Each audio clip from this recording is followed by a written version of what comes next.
Not the Chuddle. Chuddle. Surprise. Whoa. Oh, that's fantastic. Fuck good. If What the Actual Fuck was a movie, out of the mist and into the fog, it's Chuddle the Pod. Sup, Chuddle Club members. What is happening? Hello. Welcome. Welcome to... Hello. Oh, God damn it. All right. Welcome to another excellent episode of Chuddle the Pod, a horror movie club. On this episode, we're going to Chuddle Martyrs. If this is your first time listening to the show, sup, welcome, hi. We'll tell you about what's going to happen here. We'll keep it spoiler-free up top until we escape from the torture area and run straight to the spoilers.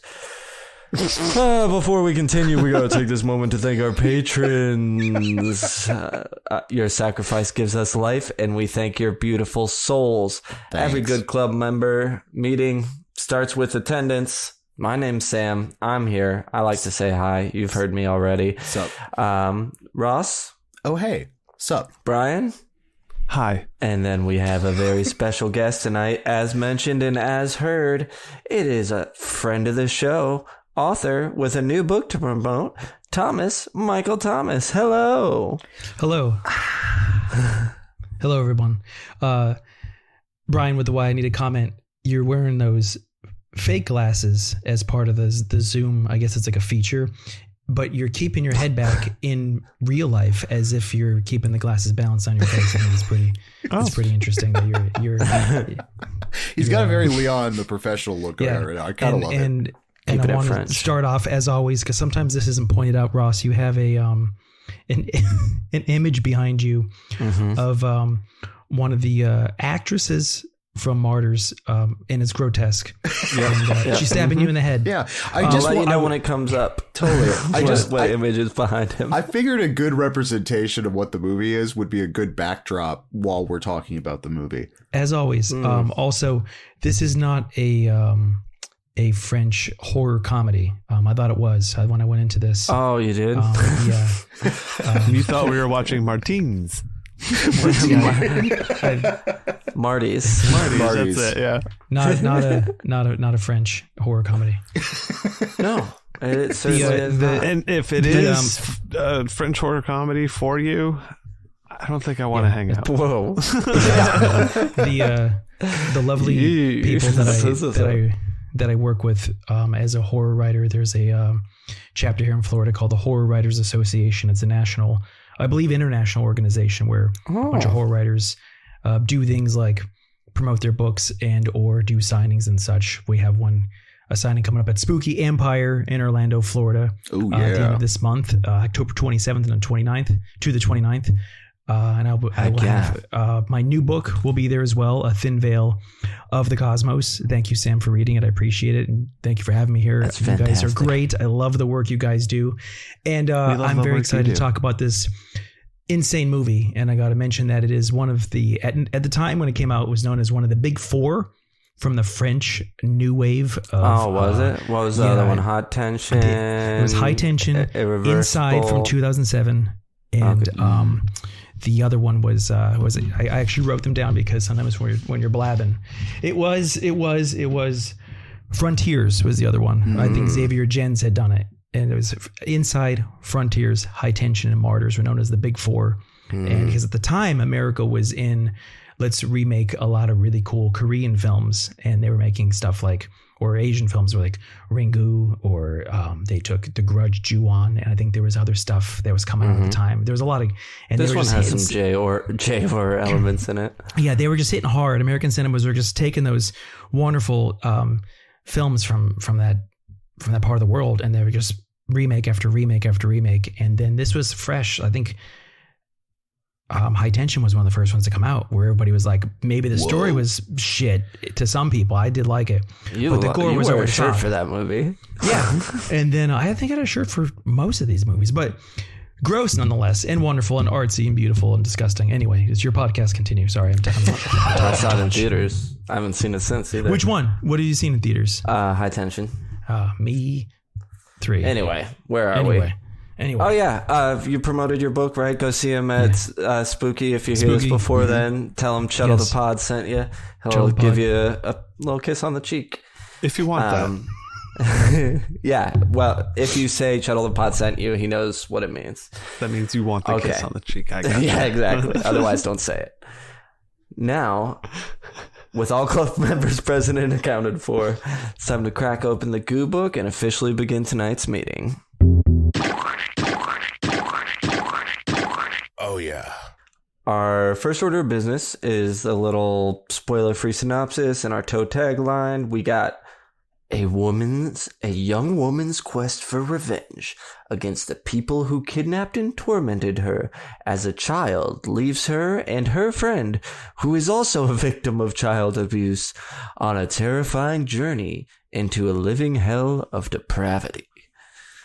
Yeah. It's not structured very well, but it kind of gets the point across. But accurate. Yeah.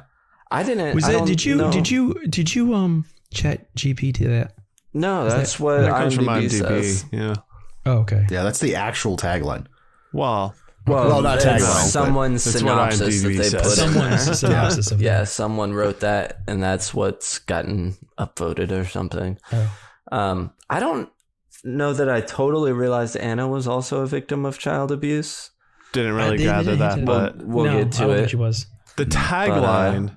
Tagline is they haven't finished being alive. That's your tagline. Okay. Like, That's it's a fun way to say they don't want to die. Well, they haven't died. Movies are made by people, and the people that made this movie are... Bum bum. Dun dun dun dun dun. Bum, Sorry, I had left IMDb for ChatGPT. We have director-writer Pascal Laurier. I don't know. That sounds right. These are going to be French, so I'm just going to try and sound like a French person. Morhana Aloui as Anna. Mylene Jampanoy as Lucy. I think her last name might be Chinese because her dad's Chinese, her mom's French.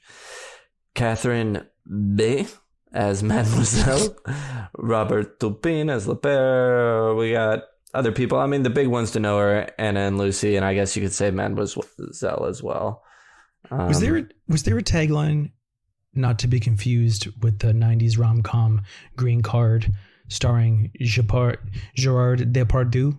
Was that not to be confused? You think there was a tagline for this movie that said not to be confused? I thought this was a rom-com. I was like, these women are smiling on the cover of this DVD. They look happy. They look and on the cover of Martyrs? Did we have the same? Martyrs. I was confused when I saw it. I'm just looking at IMDb and there... Because I was laughing at about 45 minutes. 45 minutes in, I'm like, you know what? I'm wrong. When does this get funny? Suddenly it got way not funnier at about that time. Okay. So that's the people that made the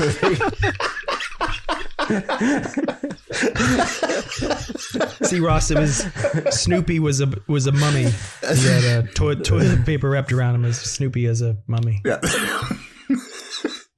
Does everybody have their Mortal Kombat watches? It's time for the gore. Fatality. On a scale of 1 to 10, Psycho to the Sadness, how gory is this film? 1 to 5 consistency, 1 to 5 for intensity. Put them together, get the gore score. What are you gentlemen thinking? Somebody. Anybody. Anyone, please. Anybody. It's over the top and relentless, and there's points where I feel, and I know you guys do this, when you're watching a movie, you talk about rewatchability. I like the story. I really care about the characters. There's scenes, I hate to say this because it's kind of disrespectful to the actors and the director and everybody in the movie, but there's scenes where you could probably fast forward 10 seconds and 20 seconds in a scene and still learn the same. There's scenes that just get rid of it. You could probably cut out some stuff. I don't want to watch. Once we get to the spoilers, it's just I'll it's talk rough. about it. And I watched it 3 times. I've saw it once on my own years ago. I've seen it with my wife, and it was equally as hard, and she was emotionally invested in these characters, and she's like, this is a lot.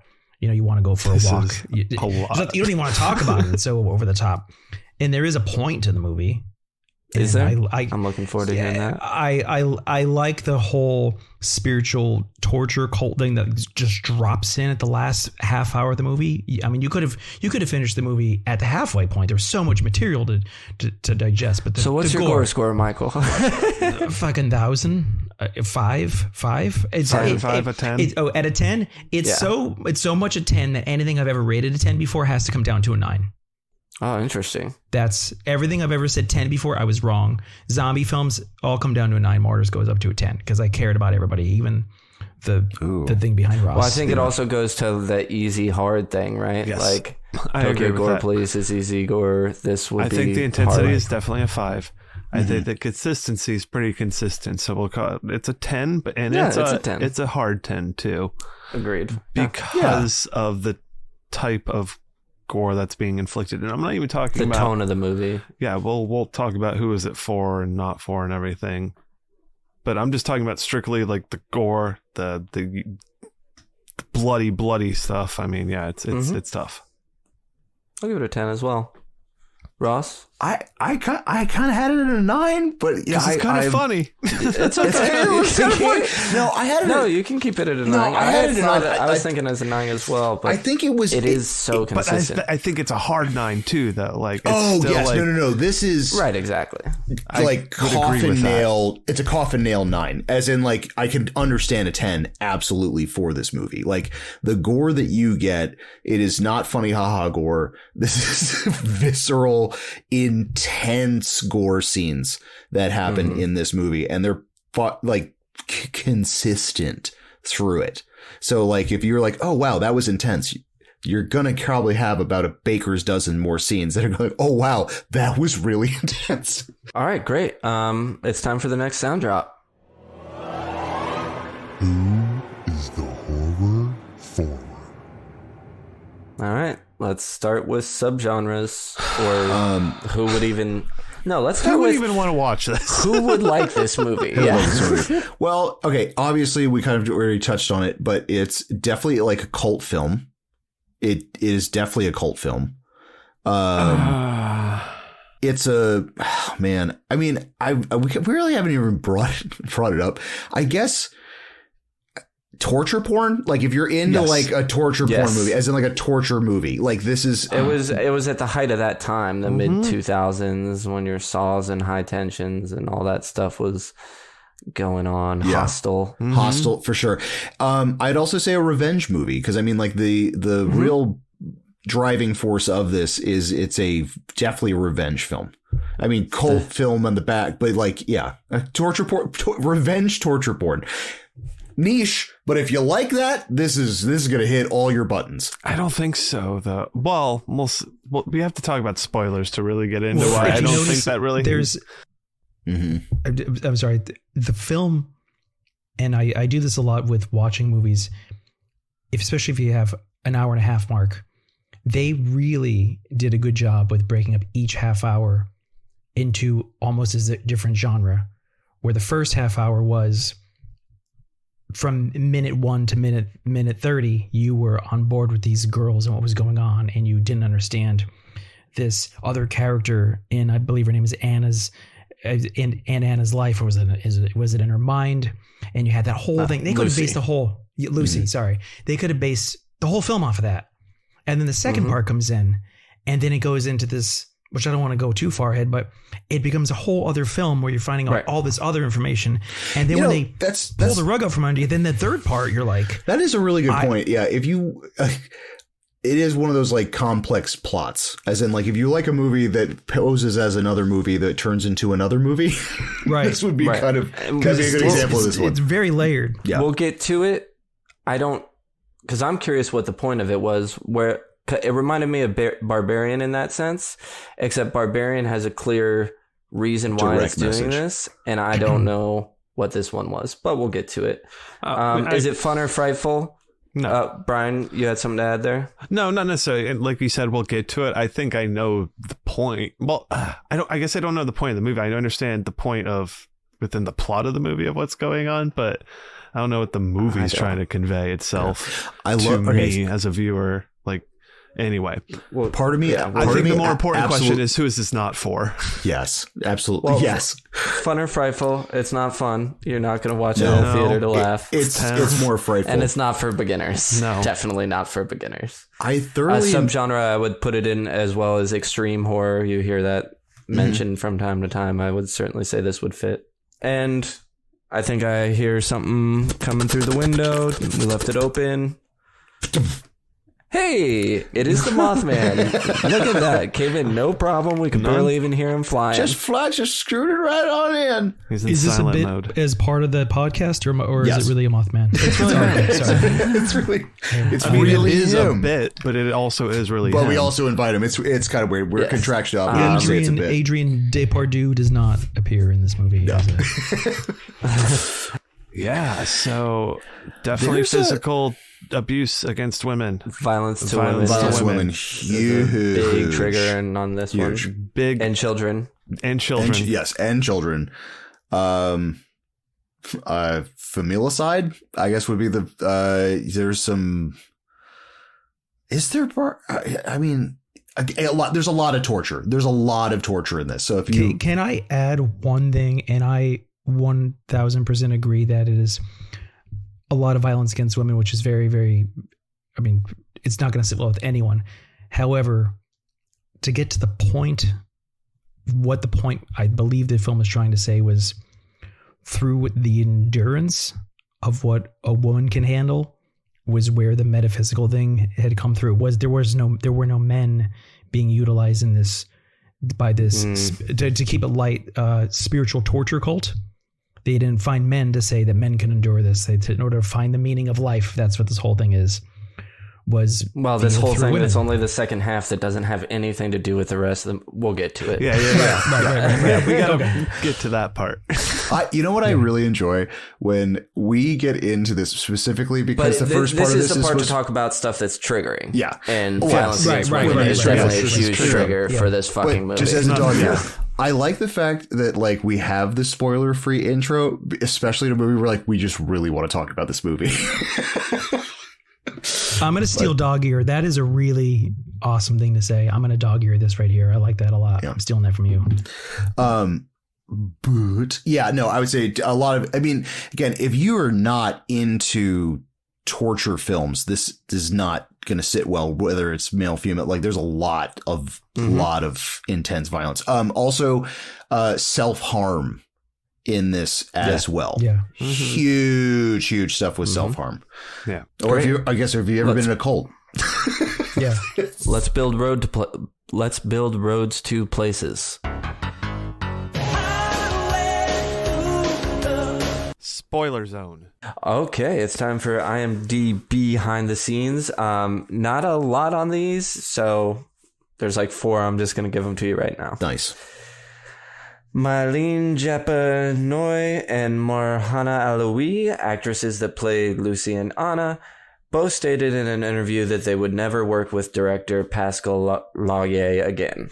Oh, interesting. Marhana Alaoui, the actress that played Anna, broke 3 bones during the movie shoot and had to stay in bed for 6 weeks. Holy shit.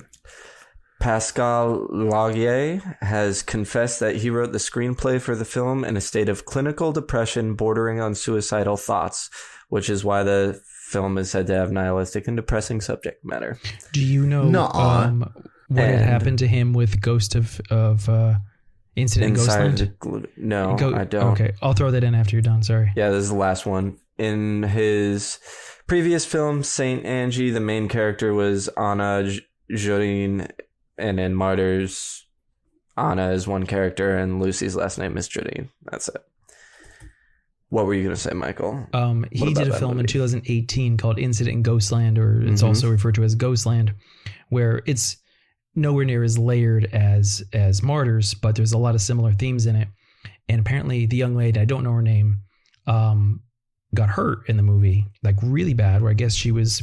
From what I had read, she was banging on a window and he was pushing her to bang on it harder than it needed to be. But I don't think that it was like fake glass. I think it was like real glass. And I think she either cut her forehead really bad or cut her. It's her chin. She cut her chin where they had to like stop production. Beautiful young lady, massive stitches. The company that he was working for got sued. I think that company went under. These are things I read. Please check me out on that. But that's what I had read. Damn. But when I was like, what else has this guy done? I'm like, oh, another crazy film about torture-y shit. And I watched it. I was like, and maiming the actors. That seems to be, I don't know. French horror. Gotta love French horror. Pascal. Who picked it? Why in history? This was a patron suggestion. It was suggested by the Witchy Keijon as a joke when I had said how I had heard this movie was a real tough watch and didn't want to see it. And so we picked it. Then we ended up picking it somehow. And here we are. Michael, I gave you a whole big list of movies to choose to join us for. What was there any particular reason why you chose this one?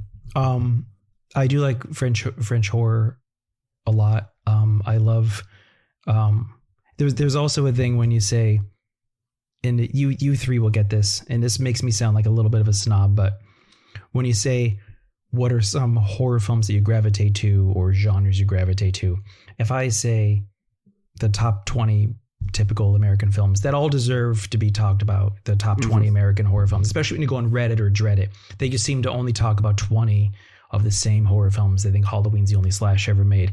It just happens. It just comes. And they deserve the credit they deserve, but you don't hear things about like Black Christmas or Alice Sweet Alice, or if somebody says, what are some great cosmic horror? You don't hear about, Dunwich horror. You'll hear about The Thing. And those big horror films all deserve the credit they deserve, and they deserve to be worshipped for how they are. But if you say, I like a lot of French New Wave horror, or I love like Japanese horror, or I love, and this is a personal favorite, I love Mexican horror. I've been getting into a lot of that. You tend to just say they have better taste than, do you want to go get a steak, or do you want to go to a Brazilian steakhouse? Do you want to just go to, would you rather just go to, not saying these movies are equivalent to going to, no, we get it. You think your tastes are superior. That's cool. Yeah, but I mean, to a degree, because I search and I spend time looking for things. So when you're like, do you want to talk about your book on the Friday the 13th Part 7, which I like, or do you want to talk about Martyrs? I'm like, fuck, Martyrs is it's a film. It's a trying film. It's a film. It's not wonderful. It's not. I think it can be great in some ways, but at the same time, I wouldn't want a young lady to watch it. I think she'd probably throw up. I think that's a lot to. But there's at the same time, I love the cosmic aspect that pops in at the end, and that's what my book is about, called The Thin Veil of the Cosmos, where a girl transcends her life and has a way to communicate with the universe, similar to this film. So kind of like, all of a sudden, like, what am I putting up with through all this grime and gore and goo? And they throw something, they kind of just crowbar open the door and say, there's some something about the meaning of life is in here. And that's kind of a neat way to go, instead of just like, we just wanted to meat grinder a bunch of people. They do throw a point in there. So I figured this kind of holds hands with. You know what it reminded me of, Ross? Remember, I think we did that when I did that last creepypasta for the creepy file of like the people that had like all of their feelings, nerve endings severed to try to contact God. In pure isolation, they can try to obtain to see God. Yes, for sure. If you haven't listened, that's one of our Patreon exclusive episode. Yeah. That's Patreon exclusive. Hell yeah. Meowed. All right. Let's hear Roscoe mouth sounds. Rev. Movie talk. Let's do it. We're here. We're talking about it. Begins right away. Bang. We get a young Lucy escaping from captivity in some sort of warehouse area, perhaps. And now opening credits. It's kind of like home movie style. She's in a pediatric hospital. There's a doctor walking around where she was found, being like, this is where she was found. I think he's walking a dog while he's doing it for some reason. I really did like the. My dog's got to go out anyways. Might as well. My dog has to use the restroom. Clearly, I need to do this and do this thing at the same time. I like the dual wielding of the intro credits and still getting a really nice exposition into what happened and kind of like you kind of get a good backstory, but also like it's all intro credit scenes. You know what I mean? Where I feel like it utilized that really well and having it in the almost like medical footage documentary style. Like it's being archived for medical reasons. Totally. Well, which is funny because like they show it to Anna in the office. So it's like there's a point to it, but it's it's really weird because it's set in the 70s, right? In like 71.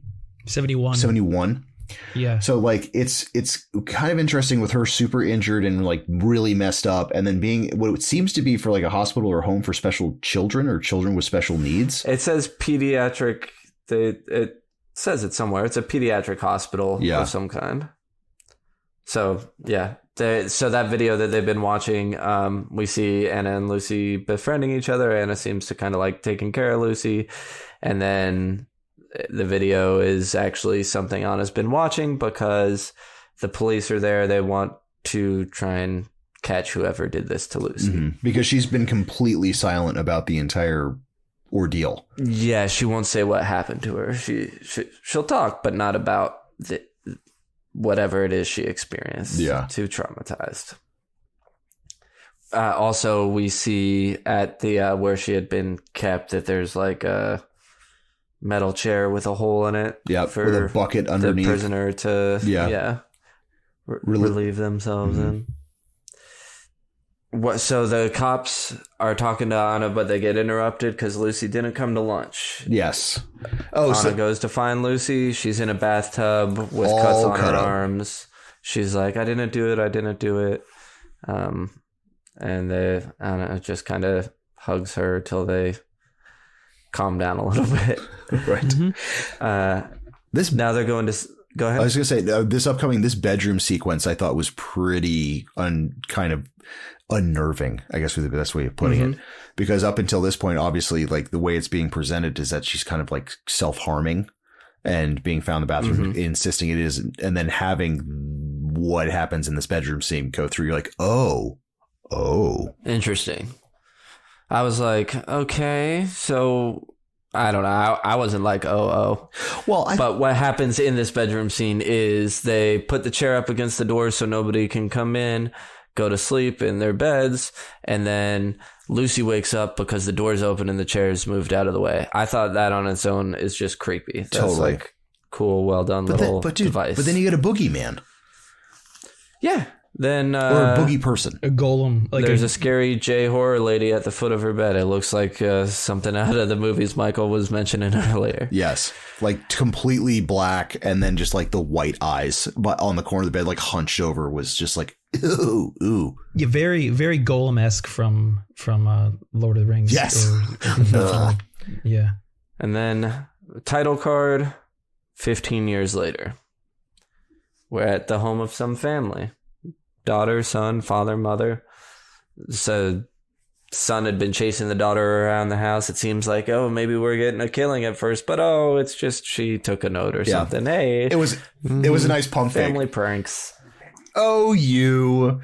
And then mom's in the backyard working on some water pump filtration thing and made a trench. Dug a huge hole by hand. There's no digger there. This is an interesting way to bring some character development in, as that she's the one that's resilient enough to find out what's wrong with the piping in the house. This is the backstory that we're getting for this. Oh, totally. This family. Well, it's also the DIY, and especially like even in the interaction when she comes back into the house, like they show the mouse that like clogged it, and then like they're kind of just berating the son for a bunch of like life choices and shit like that. Like the dad is way more passive, and the huge aggressor in this conversation is the mom. Like the mom is like talking about financial shit. She's just talking about how much like an asshole he is. She just want to be by his girlfriend and like a bunch of other stuff. While the dad's like, well, I mean, your mom's not wrong. And the sister's been making fun of the girlfriend the entire time. Totally. Do you think this has anything to do with strong female themes in the movie? Like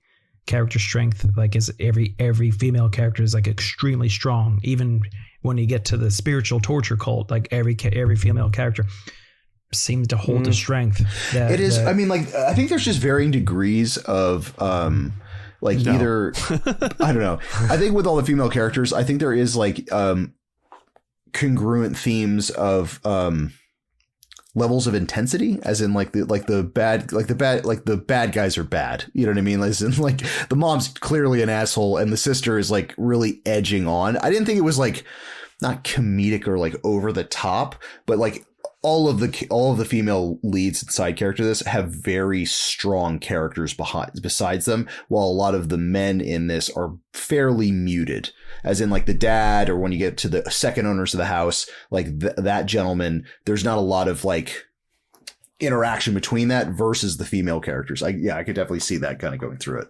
There's a knock at the door. Somebody better answer it. Who's at the door? Lady with a shotgun. Pacow. Lady with a shotgun. Dad gets blasted. Pacow. Mom gets blasted. In like a really sort of real violent way. It's not like as fun as I'm making it sound. No, it is really fucking intense. I mean, like, the parents getting shot is one thing, but then like, did you, like, oh my God, questioning the brother while he's sitting down. He goes, did you know what they did? And then him being like, has no response to that. And then just the gut shot while he's sitting down, where you're like, oh, that turned from like, because I was trying to do the math in my head where like the kids are like 18 and younger. So it's like these guys had no active part of what the torture was. But the second I thought she was going to kill the parents and then like leave it as is, I had no idea that she was going to banging on the desk from here. Oh, sorry. But I could. It's a staple. It's a staple, baby. But it was up until she shot the brother that I was like, oh, it's going to be, she's a family annihilator. She's going to kill the entire household. The weird thing is, and there's a moment to pause before she goes after the brother. When she kills the family, the way it's written, like, you know what happened to the young lady.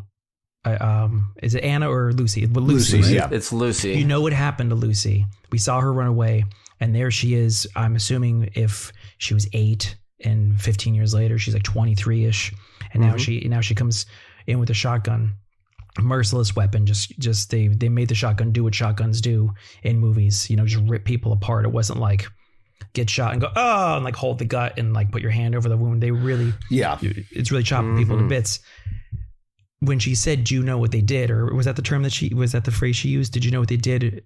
I think so, yeah. That everything, and this sounds bad to say this, but we're fans of horror films, was justifiable. Even though, until it went to the level of the kids. Because you knew this girl was tortured. You saw how awful it was. It's fucking terrible.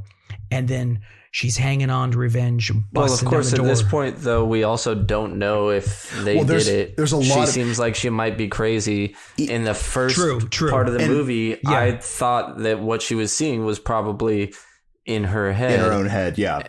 Well, what's kind of interesting, though, is like even after the family slaughter scene is fucking nuts. And like with the daughter where like she fucking shoots into the mattress and then having that teenage girl run out and just getting just shot in the back was just like, and showing it like graphically showing it was super fucked up. But like, even the phone call that we get later on, like she calls Anna and like literally is like, you were just supposed to observe. And she's so adamant about it was them. It was them. It was them. It gives you this really weird narrative of like, okay, Anna's following along with what Lucy's doing, but she didn't realize what Lucy's intent was. Like they were going to maybe like Anna was, I think, in it to be like, okay, we're going to find these people and then like get them arrested or find them and like obviously she had no idea she was like Lucy was going to go in and systematically murder the entire family with a shotgun because he was like screaming like, how did you know the address? Like, tell me where you're at.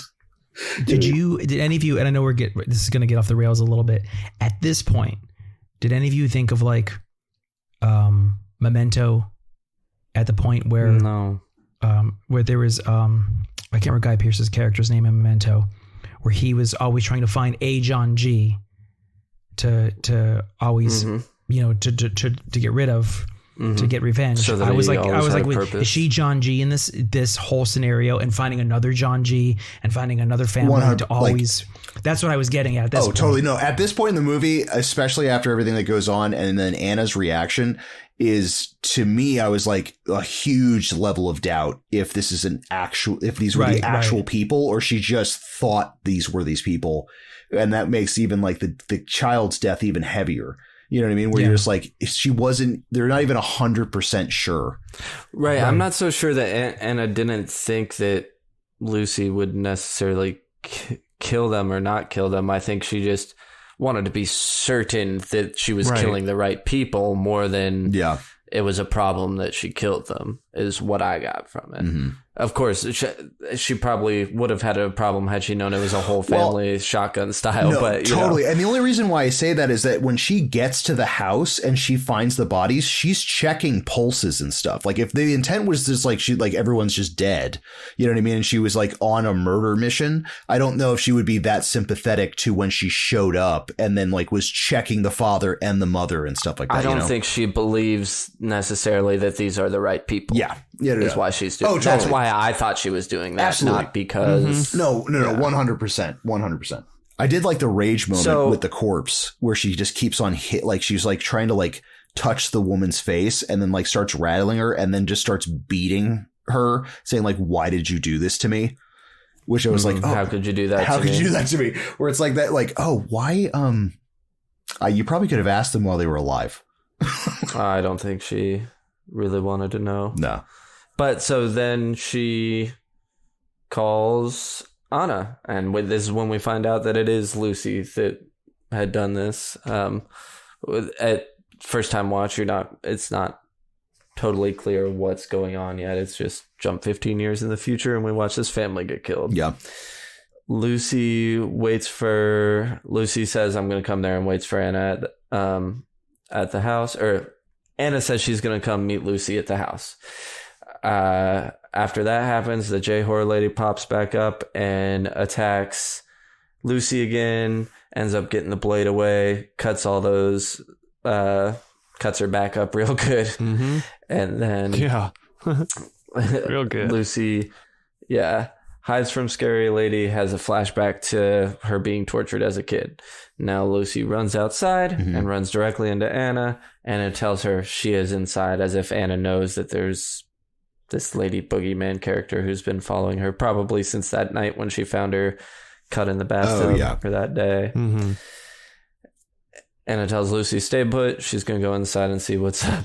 I wrote, Anna is pretty distressed by what she finds inside. Yes. Certainly. So this touches to what you were saying, Ross, about it's a family that's been ruthlessly torn apart by a shotgun. There's blood everywhere. Oh my God. Kid's dead. Not what she was expecting. Meanwhile, Lucy's like, kind of like they had it coming. Also, she cut me up pretty good. I need you to help me out. So she starts sewing her up, cleaning up the wounds, sewing up her back. Oh, to make mention here at this point, they didn't explain how Lucy had done this to herself, but the wounds were to her back, which means she would have had to scrape up against something. The golem creature was cutting her back and slashing her, which you can't physically do that to yourself. So there's still trying a little bit. But I mean, I think the director was maybe trying to get you to think that actually was one of my notes. How much where like the way that the wounds were all up and down her back, it would have been very difficult to do that. Like, as in, like, if you were going to be self-harming, you'd be probably doing the front of yourself, not like down the center of your back. Like, that would take a concerned effort to try to do that to yourself. So it's like, I think it goes into the disassociative thing that happens when she's seeing this creature, as in obviously it's herself doing it, but it's doing it in a fashion that makes it look like it's not. Or to throw doubt on the audience, saying, is that golem creature real? In the house running around right now on top of everything else. Anna starts moving bodies to the bathroom. I don't know why she's collecting them all in the bathroom initially. I think they're trying to figure out what the hell to do, because she called from the house, and like there's now I guess a trail that would lead them, the two girls, to this house. So like they can't just leave a murder scene. They have to figure out how to dispose of and clean the bodies. So they're like, well, it's kind of like Clue. They're like, okay, we're just going to move it into the parlor. Just move all the corpses into the parlor. We're going to figure it out in a minute. I guess I'd be like, all right, let's come up with a plan. Not like, let's move these until we come up with a plan. Because then they just start moving them to the pit outside. It's like, double the work. They're in the bathroom. Anna's still unsure of everything, and Lucy's like, look, smell the mom. You smell her. I smelled that scent every time she beat me. Every time I was beaten, I smelled that. Mm-hmm. She tells her that she knows she knows for a fact that those are the people that tortured her 15 years ago. Anna kisses Lucy, but Lucy is not into it. So it seems like maybe also Lucy is secretly in love with Anna. Yeah. It's the only time it's really given any play, totally, but that's just kind of tossed in there. And I think it also may just I don't think it necessarily it wasn't necessary, but it may like add a little bit of exposition to why Anna is allowing herself to be led down this road so hard, as in like now this is you know what I mean, like Biffles, but if she's like romantically has this attachment to Lucy, it's I don't know. It causes you to question it less. Yeah. To me, I was like, why did they toss that in? I was like, they're already best friends from this pediatric trauma hospital. Like, that probably should have been sufficient. The trauma bond. Mm-hmm. Yeah, but but Anna lets Lucy sleep, and she does all the dragging out to that pit. So she starts bringing those. Well, that's what's happening now. Yeah, Lucy. We see some more flashbacks of her being tortured. Lucy, then she wakes up and she's sleeping in the daughter's room for some reason. Mm-hmm. She looks out the window and she sees Anna dragging a body through the rain to throw in the hole that the mother was in earlier with the pipes that we talked about, the DIY mom. I took the scene as to when Lucy wakes up in that girl's room.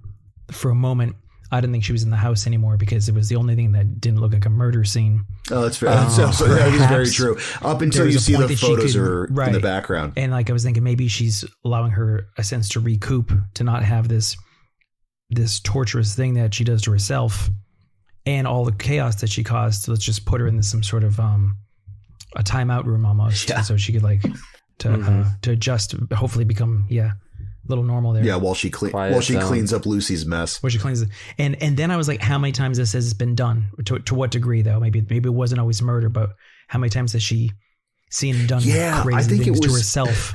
I think it's just the assertiveness of Anna that kind of gave me that vibe a little bit too, where I was like, is this the first time that this has happened, or has this happened before? Because she's very calm and collected about cleaning her wounds and getting her in like to a sterile environment, and then kind of like reassessing and like, all right, let's just move these bodies into here. I think this could have happened to some sort of degree at another time. This was just the moment that just kind of crescendo. The third act. Yeah.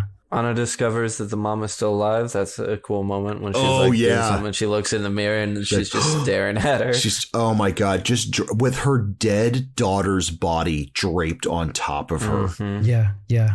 It's terrible way to wake up. Holy Can't think of a worse way. Oh my God. And then Anna just being like, you need to just shut the fuck up. Like, you need to be quiet right now. Yeah. Yeah. So she hides it from Lucy and starts taking the daughter out to the corpse pit.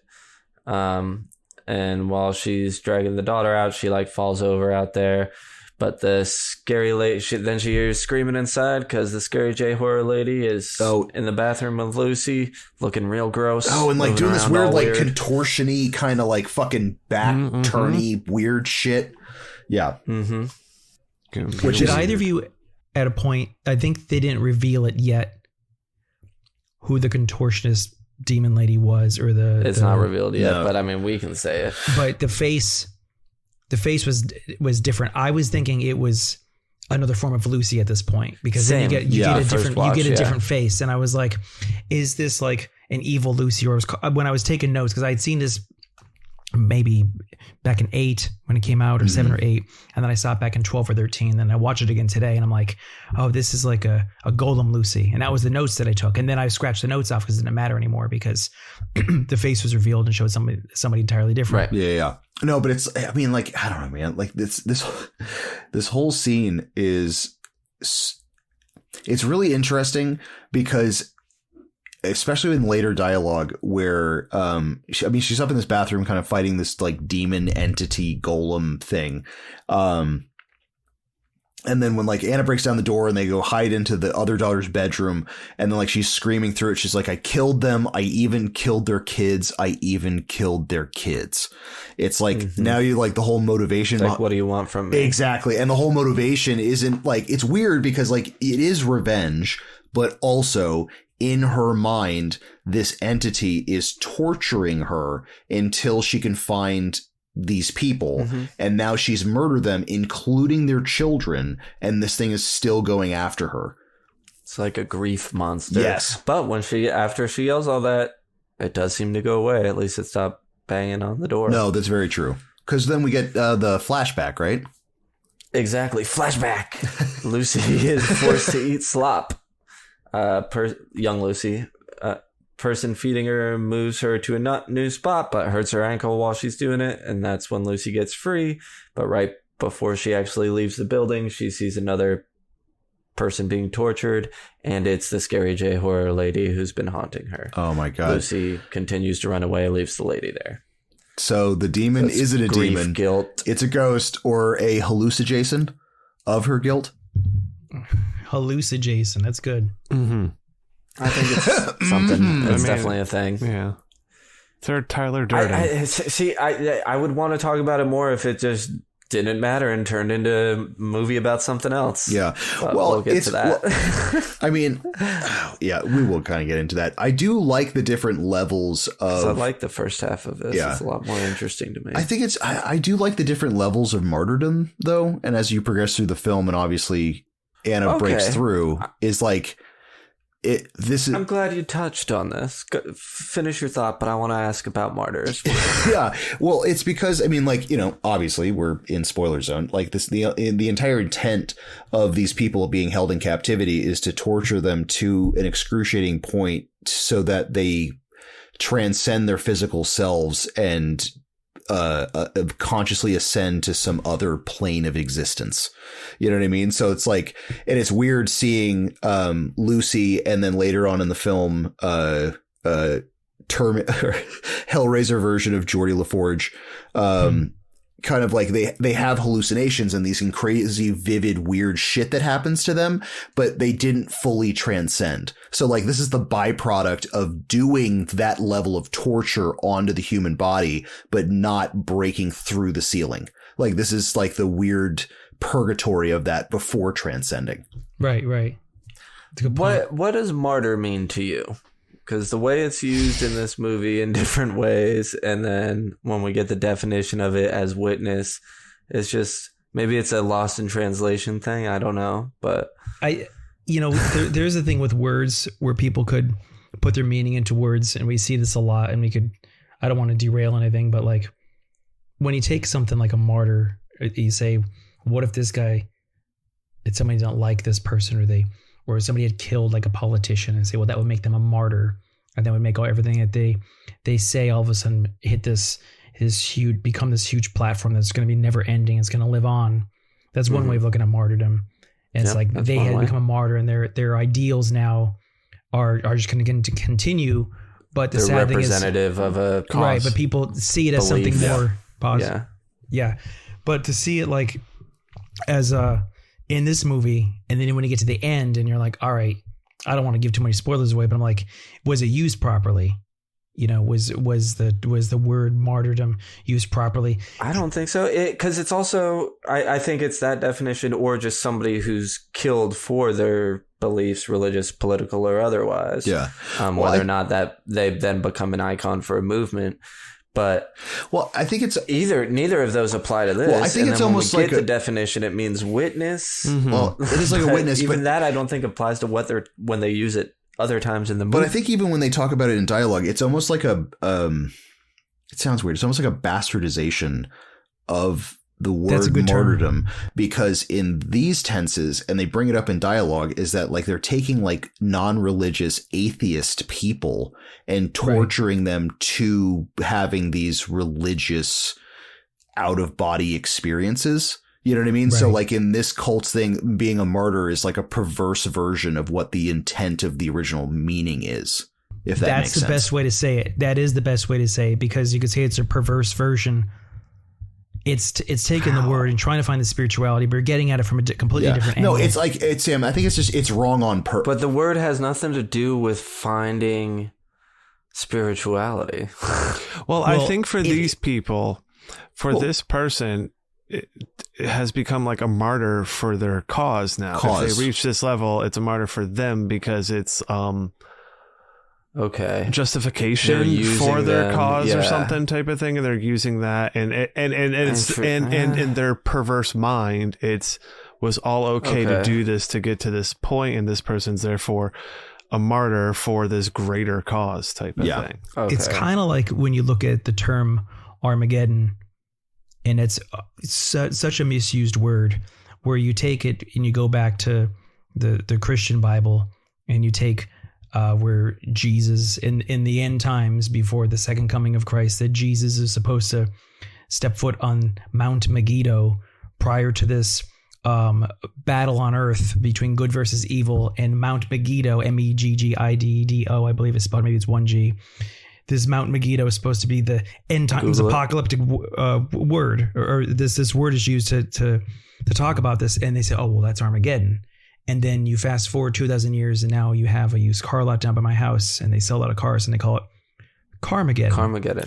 Right. So the word gets bastardized so much where it just starts to develop new meaning and say, oh my God, this hurricane is so bad, this will be Armageddon. And they just throw the term out there, but it's supposed to be a location in a or in a pre-apocalyptic war.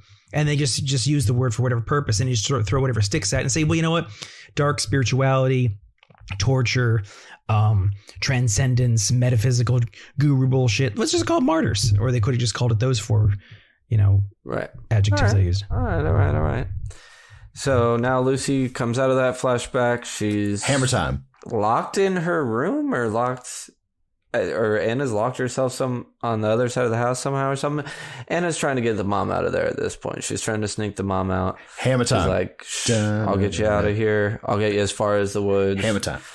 You got to wait for your opportunity to say that. You've already spoiled it like 3 times. Stop jumping the gun. He's building up to it. But now the moment's been lost. She tells her, I'll get you out as far as you can get. I'll get you to the woods, then you're on your own from there. Lucy pops out, bangs the mom's brains out. Hammer time.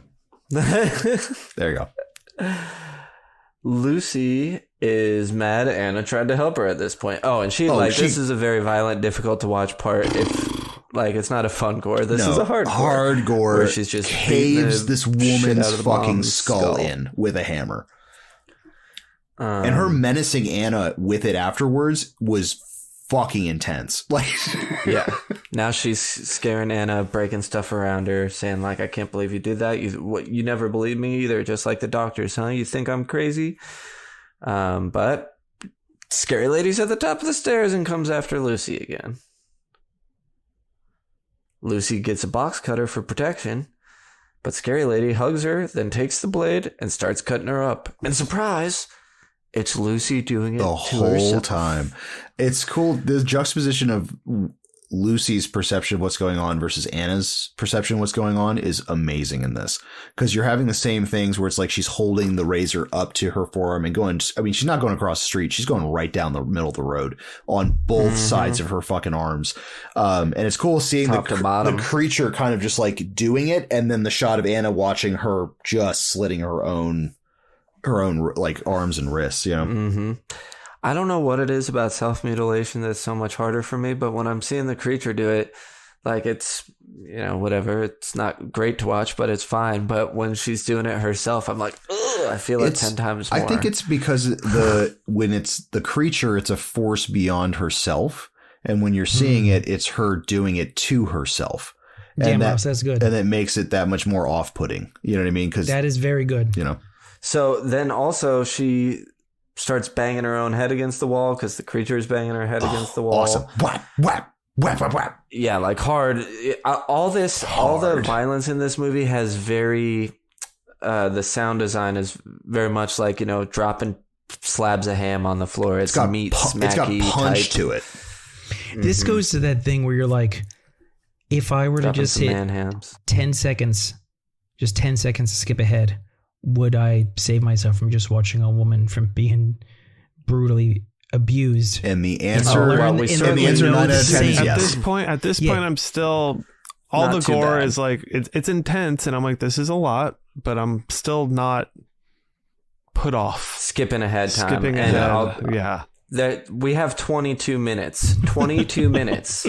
It's just rinse, repeat torture. We'll get to it. Because on my second watch, I was like, how long is this? Nice. Oh, I don't think any of us touched on it in our history. I haven't seen this before. I hadn't Brian, seen you it, hadn't no. seen Oh, I had had not you seen it? this. Great. Okay, I thought you would have been the one Ross, if you had have? it all. No, I have not.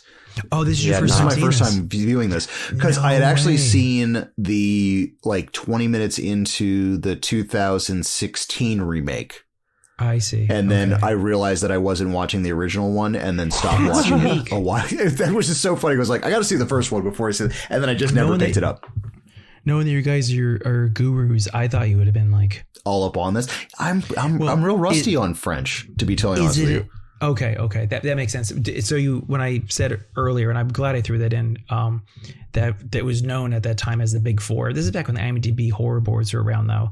That I think they got termed as the Big Four. I think actually when Tumblr was a thing, I remember people making icons of the 4 title credits of the film of Inside Frontiers, Martyrs, and High Tension. what's the other one? High Tension, yeah. And High Tension being the first, which also had a kid getting shot from the back too in that film, which I don't think I've ever seen that at that point. And I went to see High Tension in the theaters. I'm like, never saw that before. They're taking the gloves off on this one. Oh, totally. And it wasn't even like art house. You could see that. I saw that at Regal. Yeah. Really? And how Yeah. old were you when you saw High Tension? Was that 4 or 5? I want to say senior year, or maybe no. I think it was junior year. Sorry. Of When you said high 4 or school. 5, I was like, Sam was 4 years old. What he said. Oh, sorry. 2000 I think it was. 2004. I apologize. I think it was 2004. 2003, 2004. Okay. Because I went with people who were seniors when I was juniors, so it must have been either fall of 2003 or spring of 2004. When I went to France, I went to the Eiffel Tower, and my friend took a picture of me wearing See some underpants. my High Tension t-shirt with the Eiffel Tower behind me. And this big, beautiful Frenchman saw me, and he came up to me, and his English was great. And he goes, "You like French horror movies?" And I said, "Yes." And he goes, "I like hamburgers." And that was his dialogue with me. I don't know if that's great. because that's what we eat over here. That's Yeah, I no, love that it. was exactly it. Hamburger. He was like, "I like hamburger." I like hamburgers. Yeah. All right, where were we? Lucy. Oh, I think Lucy was about to Texas Chainsaw Massacre herself so out of the Lucy house. runs out. Yeah, she runs outside into the rain, turns around, slits her throat. We get a pretty gooey throat slit. Yeah. And, Indeed, yeah. Goo. And this brings us to Anna. Anna brings Lucy's body inside. Were Cleans you it up some. Cleans her pretty up. surprised at this point that they went here in the story? I was, A bit. yeah, after Lucy kills herself, I was kind of like, oh, I wonder if this is just going to be like Anna in a house with the aftermath for the rest of the movie. As in like her just trying to because clean. they could have done that. Oh, Absolutely. totally. 100%. I was just figuring this would be like the French horror, gore horror version of Weekend at Bernie's, where she just has to like, she's like, what am I going to do with all these corpses? There's so many corpses. Right. I thought, I wasn't sure what direction they were going to go. I was surprised, but I wasn't stunned. But I was like, all right, so now it's going to focus on Anna. What are they going to do? And it's kind of, the movie had been pretty fast paced up to this point. Like things are happening. It's moving quickly. So it's like, I'm sure I'll find out soon enough. And the only reason I say fast paced up into this point is because, again, it'll get to a point where it is no longer fast paced. She calls her mom in the morning, Anna, because I guess she's sad. Hasn't heard from her for years. Yeah, their relationship is clearly strained. And she ends up putting the phone down off the hook. When she goes to check out, she hears something happen. She sees the hammer handle and she looks over because it moves or something like that. And then it falls and she realizes there's something behind the cabinet that it was on. The actual cabinet's on. I thought it was kind of interesting that when she calls her mom from the house line, I was like, okay, I honestly thought I was like, okay, Anna's probably going to off herself or do something. So it's just like she's now tripling down, incriminating herself by making phone calls to her own mother coming out of the murder scene house. Interesting. I was just like, I guess she just doesn't care at this point. You know, she's so broken. She just wants to talk to her mom. Totally. Type of thing. Yeah. I want my mommy type of deal. So she finds the secret torture area in this house because Lucy was right. So I'm like, okay, interesting. So this is the direction we're going in. This looks like something that you would find in Raccoon City. Like, this is some Resident Evil style, fucking, like, everything is like white and sterile and stainless steel. There's a fucking viewing gallery of atrocities before you get to a shower to decontaminate. Like, I was sitting there going like, God, this looks like they took this directly out of like Resident Evil 3. Yeah, very, very. I get that feel. I understand it. And she finds there's somebody down here. There's a sort of if you see Barbarian, I think Brandon already touched on it. I think while we were recording, maybe before, but it looks like Mother. Yeah, it's very. I would say the inspiration from Mother and Barbarian probably came from this. This is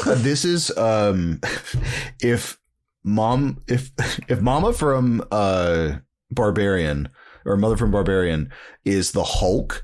This is Bruce Banner. Like, this is other, and then final form is Barbarian. So it's this skinny, emaciated, dehydrated lady with sores all over. She's chained up. She's got this thing like stapled into her head, this metal, that huge device metal that covers blinder her eyes so she can't see anything.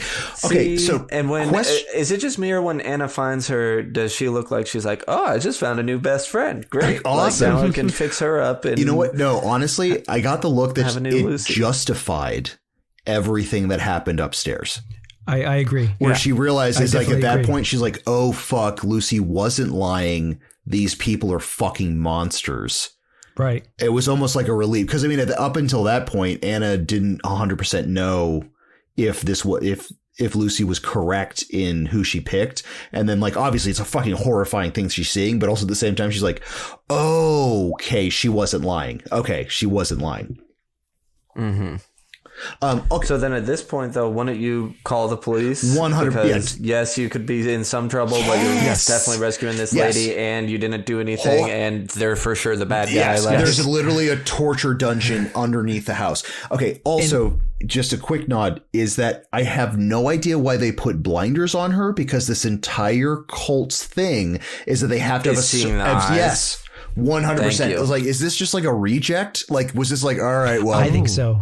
I think that she was a reject, and she couldn't hit enlightenment because, well, at the end they number how many who were able to do it, and I don't want to throw that out right now. That's fine. Yeah, okay. They mentioned that 4 have done it, and so one only pretend talked this is about like 100. Pretend this is like 100 because they did 100 of them. Because with this one too, as obviously they say it later, but like she has hallucinations of cockroach. Like, it's crazy that like before fully transcending all of this horrendous shit that happens to these women is like, if you get to a certain point, you're just hallucinating something horrific like your entire life. Yeah. So why would they keep her? Why would it exactly to speak crassly? Yeah. Like, why don't they just kill her? Like, why do they what's the point of putting the blinder on to just keep from the perspective of these people? If their like whole point is to make something happen, and this one didn't work, like there's no. I don't know if it's maybe it's not a failed project. It's an unfinished project. As in, like, I don't think that's like, it's not a direct failure. It's just like, okay, we just have to torture her differently or do something different to her to make her ascend. You know what I mean? Like, you always want to be able to see the eyes. The eyes are such an important thing. It's such a thing to it. For this one, I have no idea. I mean, like, because the staples in her head are like 3 inches long. Like, they're not trying to intentionally take that thing off at any time soon. Or maybe they are. Maybe there was a next step where that comes. Got interrupted. Oh, that's true. Because there is the final step, which ultimately, I don't think it's always getting skinned. It's whatever the artist we'll call them is feeling that day. Yeah. Right, and the whole movie is a lot of what the fuck moments, and I think this is just a higher level of what the fuck. When you see this, you're like, what the fuck am I watching? And it's the reveal of Lucy wasn't crazy. And then at the same time, you're like, oh, these people were monsters. And before you even open up the door to find out there's this supernatural or metaphysical torture cult that comes in, it's as the writer director is like, what more information could I drop at this point to just either have an empty, a corridor, an empty chasm, an empty labyrinth downstairs, or throw this figure at them to have people just like retching in their seats to be like, aha, I can go further with this. You're like, oh, what the fuck? Because he did. Because you're at the point where like, I don't know how much more I can endure at this point. Mm-hmm. We're being we're tortured as the viewer watching this too. Sure. 100%. So Anna brings mother from I don't know what to call her. This victim with the thing on her head runs a bath. She's gonna clean her, but that seems to scare her. So she's like, I'll put her in a bath. Maybe she'll like that. But she does okay. Then she decides to remove the thing from her head. So it's like stapled in across the center of her head like a mohawk. Off the top of the dome. Off the dome. Yeah. This is the part where I was like, I don't think this is a comedy. This is oh, sure. You weren't watching Martyrs anymore. Right. It wasn't a French comedy. Oh, God. Screwball. Comedy of errors. So she pulls the thing off, and of course the lady starts freaking out. So she grabs a towel to cover her head again to be like, hey, it's okay. It's not on there, but in due time when you're ready. And then I guess she leaves her there because she goes and falls asleep on next to Lucy's corpse. That I completely don't understand. But then she wakes up to having, what's her name, losing it. Yes. Anna finds the torture victim mother character trying to cut her arm off or hand off, or she's just cutting herself with a big huge knife, and it's just like and shoving the Anna off of her just to keep on mutilating herself and really digging in there. Oh, and by the way, that's a still frame of that mutilation is what Ross has right behind. Yes, exactly, and just gunning for it. I actually don't recall that angle. Is that a different angle that wasn't in the film? I remember it was from another angle when I saw that. I think so, or it's mirrored. I'm not 100% sure. That makes sense. That makes sense because I remember it was from the other side of the bedroom. Yeah, this way. Okay, we get two. What's kind of crazy? What's kind of crazy? All right, so both Lucy and this woman have hallucinations. Okay, so I guess the reason for the blinder on her eyes is because when she looks down at her body, she's completely covered in cockroaches all the time, and she wants to cut them off, and that's why that's why all of those fucking scars and shit are on her. It's interesting to me that both hallucinations from Lucy and this woman cause self-harm, like massive self-harm. So like the demon represented makes her cut up and like fillet her own body, and then this manifestation of cockroaches makes her want to just peel her, like cut herself open or cut her like extremities off. I find that. And remember, the writer-director said he had suicidal ideations during the time he made this movie. It's just, it's weird that like the hiccup for their version of martyrdom is just having these like self-harm machines. You know what I mean? Like, I don't know, it's weird. Yeah, it's real weird, man. Well, like, what if they had taken it from, I would like to use the proper term, maybe like an American Indian or a Native American aspect of, let's just fast and go out into nature and just take peyote. Yes, maybe we could go that way instead of say chop off limbs or stab. Let's just torture. Let's just torture people and see how that goes, and then get them to tell us, and then they'll tell us what they saw, and it'll be great. Yeah, like we'll get to that. That's the lore of the film. Mother and Anna have this moment where she's trying to cut her arm off, and then the torture victim lady tries to leave, and then she starts rubbing her head against a wall in a sort of weird freak out thing she's having. Yeah. And then pop, the hole appears in her head. And at this point, I was wondering if maybe they had like implanted something in her head that if she tried to leave, it made her head explode. It made her head explode. But that's not the case. There's a lady standing there with a shotgun. Suddenly, there's a team of people in the house. Yes. This is like, and the shotgun lady immediately starts questioning Anna. It's like the French version of Men in Black. Like they just show and up. This is where I was talking about in the beginning. Is I think the hour mark. So you had the half hour. It's right about that. Yeah, you had the half hour mark of all that we endured. Then you had then the 31 to 60 minute. This is like almost cut like an apple. It's like this is the third act starts here. Yeah. Like the way he paced out all the editing. 22 minutes of it though. Yeah. Are brutal. What's going to happen to Anna. And it's such a, to me, like it's so fast paced before, and then it gets so repetitive. And what you talked about that you could just skip ahead. I'm being 100% honest. This section. I've seen this movie 3 times and I have not sat through all of it an entire. I'm like, I just said to myself, and this happens a lot with horror movies, will I learn anything else if I continue to fuck my head up and continue to watch this? Sit through this. I enjoy what was trying to be said and where it went. And the ending is cool because it's debatable. And we could talk about that forever. But to get there, it's kind of like, do I want to just drag you around a swamp for an hour just to ask this one question, or can we do for a half hour and get to the same point? Like it's just nothing against the director or the editors, the people who worked on the film, but there's just a point where you're like, should I throw it twice? I have something against it. Fuck it. We'll get to it. Okay. Anyway, especially for being. Because it's intentional, because it's so well paced. Yeah. Aside from that, so shot in the head. Shotgun lady starts asking her like, "Who's the girl on the couch?" She tells her it's Lucy. She asks who she is. She's there. We kind of end up finding out this is just like part of whatever. The parents weren't working alone. They were part of this larger circle. And they have now come here because they haven't heard from them, and they're trying to figure out what the hell is going on. So Shotgun Lady takes Anna to like the hallway where the photos are of the torture area. Handcuffs her up. And handcuffs her to a wall in there, leaves her there. Now this team, all the remaining corpses, the mom's body, the torture victim mother's body, Lucy's body. I think it's all the women's bodies. Actually, they're not in the corpse pit yet.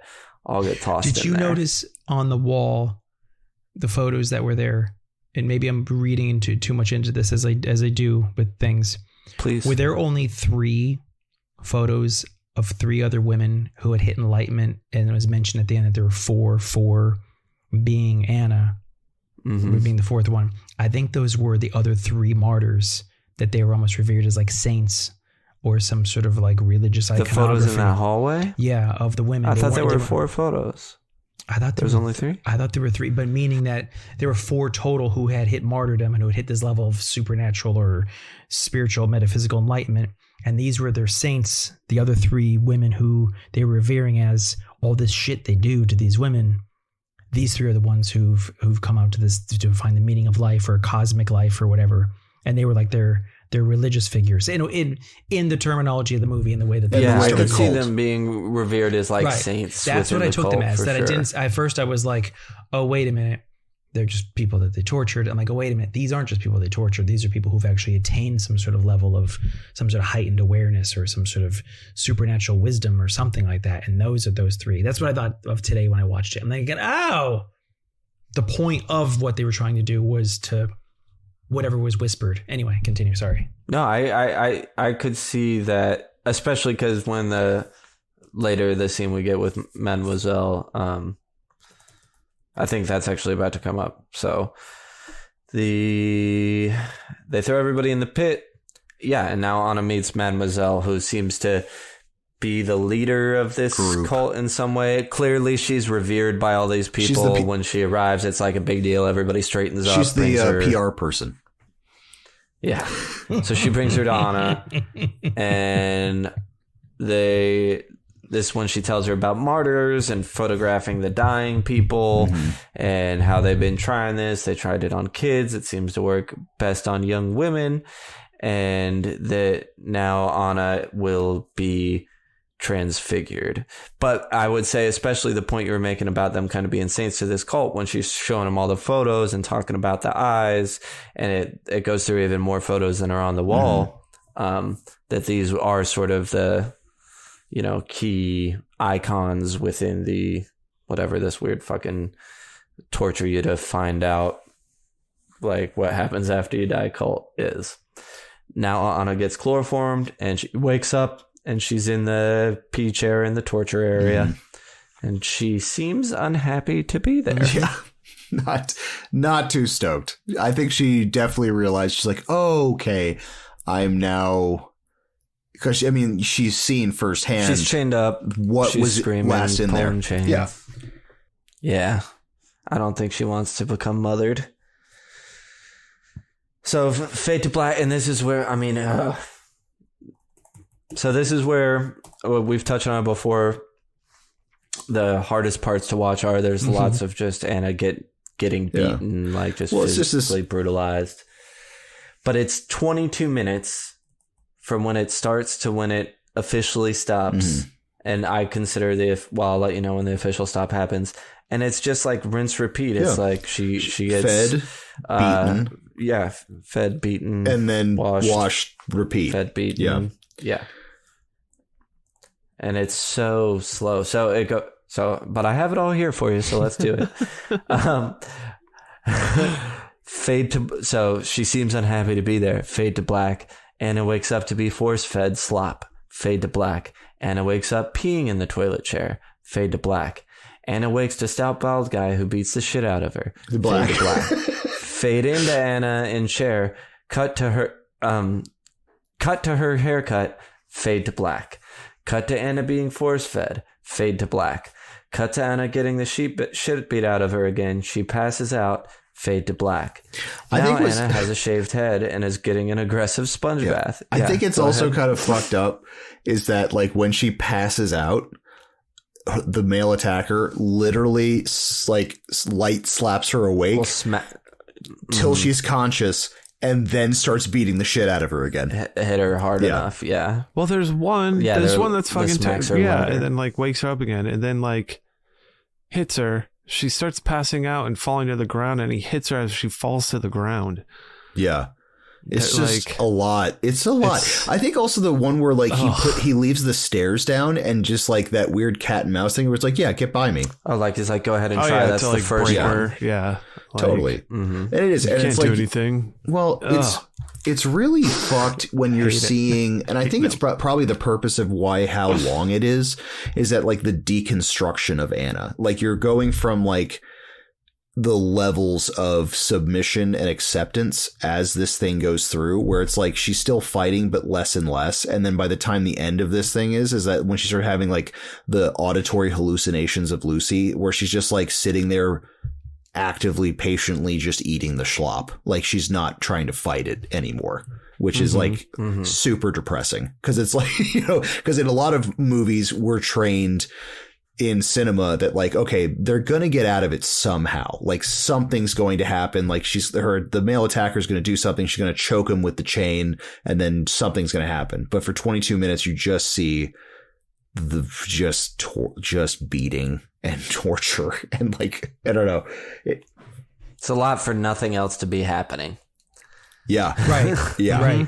Right. And the sad thing is like, I do think there's a point at the end of the film, but it's exhausting, and it's just a part of cinema. We know but we'll get to it because I'm curious what the point is. I'm very curious. But so she gets an aggressive sponge bash. Cut to Anna getting beaten again. She actually gets a little angry this time and hits Baldy as he's leaving. Fade to black. Cut to Anna in rough shape. Fade to black. Fade in. Anna in chair looking beat up and swollen. Clearly losing it. Starts to hallucinate. She's talking to Lucy. Now she's getting force fed again, but she isn't resisting. Fade to black. Now she's getting the shit beat out of her again. Fade to black.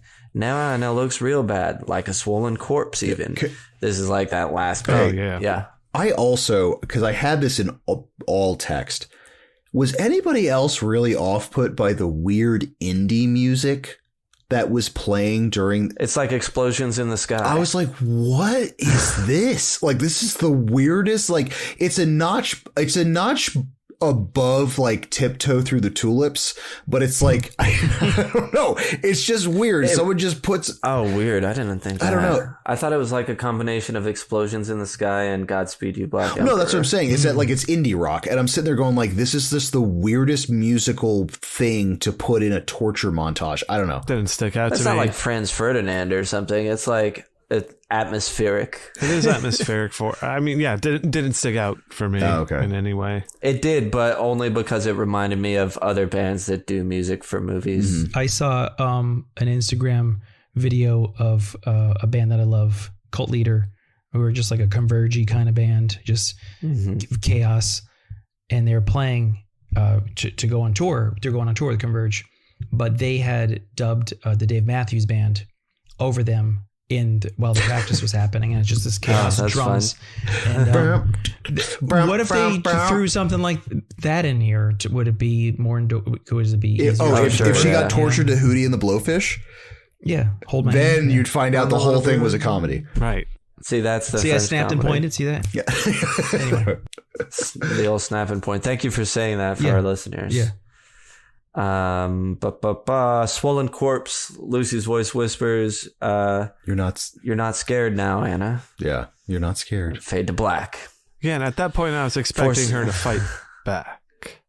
I was expecting something. You would hope. Some pushback. I was when is she taking? I expected her to be spaced out and disconnected after that. I was when are you taking this fucking chain and wrapping it around someone's neck? That's what she should have done the first time. My first thought was, you got to get in there and do that you rope have a thing. weapon. You do the rope things while no one's looking. I think that's what I was saying before. Is that like I think in not normal cinema, but in a lot of fucking movies, that would be the point of like, okay, now she's going to take charge and she's going to like choke someone out or she's going to figure something out. And like when that doesn't happen, it's like, I'm watching this woman get like mutilated and killed. Okay. Yeah. And it's like, so it made it feel like we were watching someone get beaten for nothing realistically. Yes. Right. And it's like, I understand why she did it. It's because she was broken and beaten to not retaliate in any sort of way. But yeah, like that you could have done that in 10 minutes, not 20. Right. No, I agree. Yes. Yes. There's so much less you could have shown that would have been just as effective and almost made it probably more tolerable to a wider audience with still getting the point across. Mm-hmm. Well, I think the idea though is to be intolerable. It's like to torture the audience as well. I get it. And some people think that's cool. I think it's dumb. No, it's okay. Me too. So this might be kind of a stretch, but like for me, this torture sequence was very similar in my head to the assault scene in I Spit on Your Grave, in the fact of like it. Because on I Spit on Your Grave, like the assault scene in that is like literally, I think like fucking 40 minutes. Like it's something just super gnarly in the middle of that. And it's like how it almost poses the question to the audience, like how much are you going to take of this? Like I'm showing you this to a nauseating level. To what point would you want like this to stop? Now, to me, that's not necessarily my bag, but like it's a weird pretense because like you said, it can be done in 10 minutes, but having it done in 22, the audience starts feeling the discomfort of it. I think it would take you. I think if we were watching this in a film in cinema, the four of us to get to the end, and there's a lot of things that the story's trying to say. I think it could be said. It could have been said a lot better with less. Oh yeah. A lot and better. Also think about how fast paced this movie is. Right. Stuff is happening. She escaped. She's in here now. She's shown up here. She's killing people. Anna's there. Right. She's helping her. But there's this other thing happening, and then all of a sudden it's screeching halt. And I think I was aware of the French New Wave at this time. So when I saw this in 8, and I bought it, and the cover's cool, and I think I might have saw a YouTuber talk about it. I was like, I'm going to go buy this. And I had seen Inside, which I love, the French movie Inside. I think it came out in 2007. And I love Frontiers. Frontiers is tough. Frontiers gets on this level too with some certain stuff. Like, holy shit. But the end I think Frontiers transcends. And High Tension, a lot of people argue against that movie. But when I saw this, I'm like, this might have been the one that I'm like, I gotta fast forward this because I'm assuming this shit is just gonna be like Fred Flintstone when he runs through the house and it's the lamp and it's the light and it's the window or the lamp light window table. He's running, and they did it as a joke because back then when you actually drew those cells on the screen of Fred Flintstone running with Barney or Dino into the house. It's just you're cranking this thing over and over again. I'm like, I'm not fucking learning anything. Like I'm not learning anything at all, and I'm sick to my stomach now. And I want to get to the damn. And I invested in this, and I care about the characters. Yeah. So like it's tough. It's really tough at this point. Yeah, it seems like the point was already made of what the torture was for before the torture happened, and now we're just watching torture for torture's sake. Torture's sake. Yeah, 100%. And it's do we transcend at the end with her because we just were fucking tortured so hard watching this? Are we? We're just about there. So let's get there so we can talk about this quote unquote transcendence. Force feeding lady comes, and Anna holds her hand. And this is the lady tells it. The lady tells, oh yeah, hold my hand. Nice. I get a good callback. Lady tells Anna she'll be all right now. There's only one stage left to come, and Anna won't need to protect herself anymore after that. Man in surgical scrubs comes in from the other room, which just shows up. They do a good job of being like, hey, I've never wondered what was in that corner behind those doors until right now. For as fucking Resident Evil again, Evil shit, straight up Resident Evil shit. Man in surgical scrubs comes out, carries Anna into the other room, puts her into some kind of device. You mean the thing from Lawnmower Man? Kind of. And then she flips over face down. It's like a reverse. Or it's kind of like a massage table, I guess, that you get locked into. The worst massage table. It's like this is beyond massage table. Sam, this is beyond deep tissue. Oh. So I think she got her skin exfoliated a little too much. Too much. It's like the worst spot. Yeah. Let's see here. Talk about getting your skin ripped off. All right, that's enough. That's enough. Oh. She gets skinned alive. So he cuts her clothes off and then takes scissors to her back. We don't see what's happening though, just her facial expression. Now Anna's in a wheelchair covered in like a bloody white sheet. She starts getting handcuffed above her head. And the sheet's taken off and the wheelchair comes away. She's just hanging there, and it's slowly revealed that with the exception of her face, Anna was skinned alive. Yes. Okay, for a split second. That's the 22-minute mark from when she first went into the torture room. I figured. For a split second, that apparatus that he kind of like pins her arms to as he's walking out, I honestly thought he was going to push a button and like a trough of salt was just going to drop, or like something, or lemon juice or something like that. The light that he was putting on her was like a heat lamp. I thought that was going to happen. Yeah. I thought that was like, happen. oh, you fuck. Oh my god! Why? The worst. Give your muscles a sunburn. Yeah. I'm glad you guys stopped at the point. I give these muscles a sunburn every day, baby. Oh yeah. They could have went there in 3 minutes. Oh yeah. But yeah, 22 fucking minutes. 22. Yeah. And again, it's hard to watch, yes, but part of why it bothers me so much is the pacing compared with the rest of the movie. You could have extended, slowed up the fast pacedness just a little bit in the front and extended that to the back end. Right. Like if you're worried about time, but this movie comes in at like 1:40 something, an hour 40 something. So time's not an issue here. You got. It's so weird. Also, you can shave it off. Around here, there's about 13 minutes left. I know because as soon as she's revealed to be skinned, my wife just got out of the bath, and I was like, "I have 13 minutes left. You don't want to come in until this is over." You're a good husband. I respect that. That's good. Yeah. Do not come in here. Because I wanted to add, Sam, do you have my copy of Martyrs? Did you have the DVD of it? I don't think so. Okay, because I went to find it today to watch it. You had my copy of Gentlemen Broncos for like 2 years. I still have it. I love it. It's a wonderful movie. You should watch it. You should watch it. Oh, if you still have it, that I have means it. You've had it for like 6 years. I love it. Or the Davises gave it to me, Scott and Molly. But I might have had 2 copies as well. So go ahead. The DVD of Martyrs, I thought I had it, couldn't find it. And when I ended up, my sweet wife was like, well, do you want to watch it out here with me? Because I know you want to watch tonight for the podcast. I was like, I respect you too much. so then I just came in my room and I watched it. That's all I gotta say. Did you watch it on Tubi with the fun commercial breaks? Yeah. I had to. I had to. Honestly, that's the way it makes to it watch more tolerable. Yeah. It really is. Well, there were things that I took away today differently than what I had remembered it from years ago. So I took notes also, but anyway, continue. Sorry.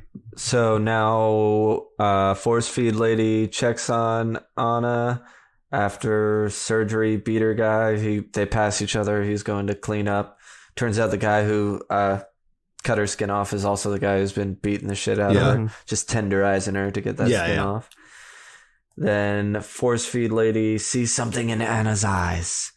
And yells and screams. Gets so excited, and she immediately calls Mademoiselle because she's like, you gotta come fucking check this out. Her eyes, I've never seen eyes like this. Now we go to Anna's face, kind of see that she's been skinned around, but it's mostly her still skin on face. Skin on face. And it zooms in on her eyes. And what do we see? What's your interpretation of what we see? This is the first time that we've seen predator vision. We've seen puppet vision. We have? We've seen in other movies. In other movies. But this is the first time we get martyr vision.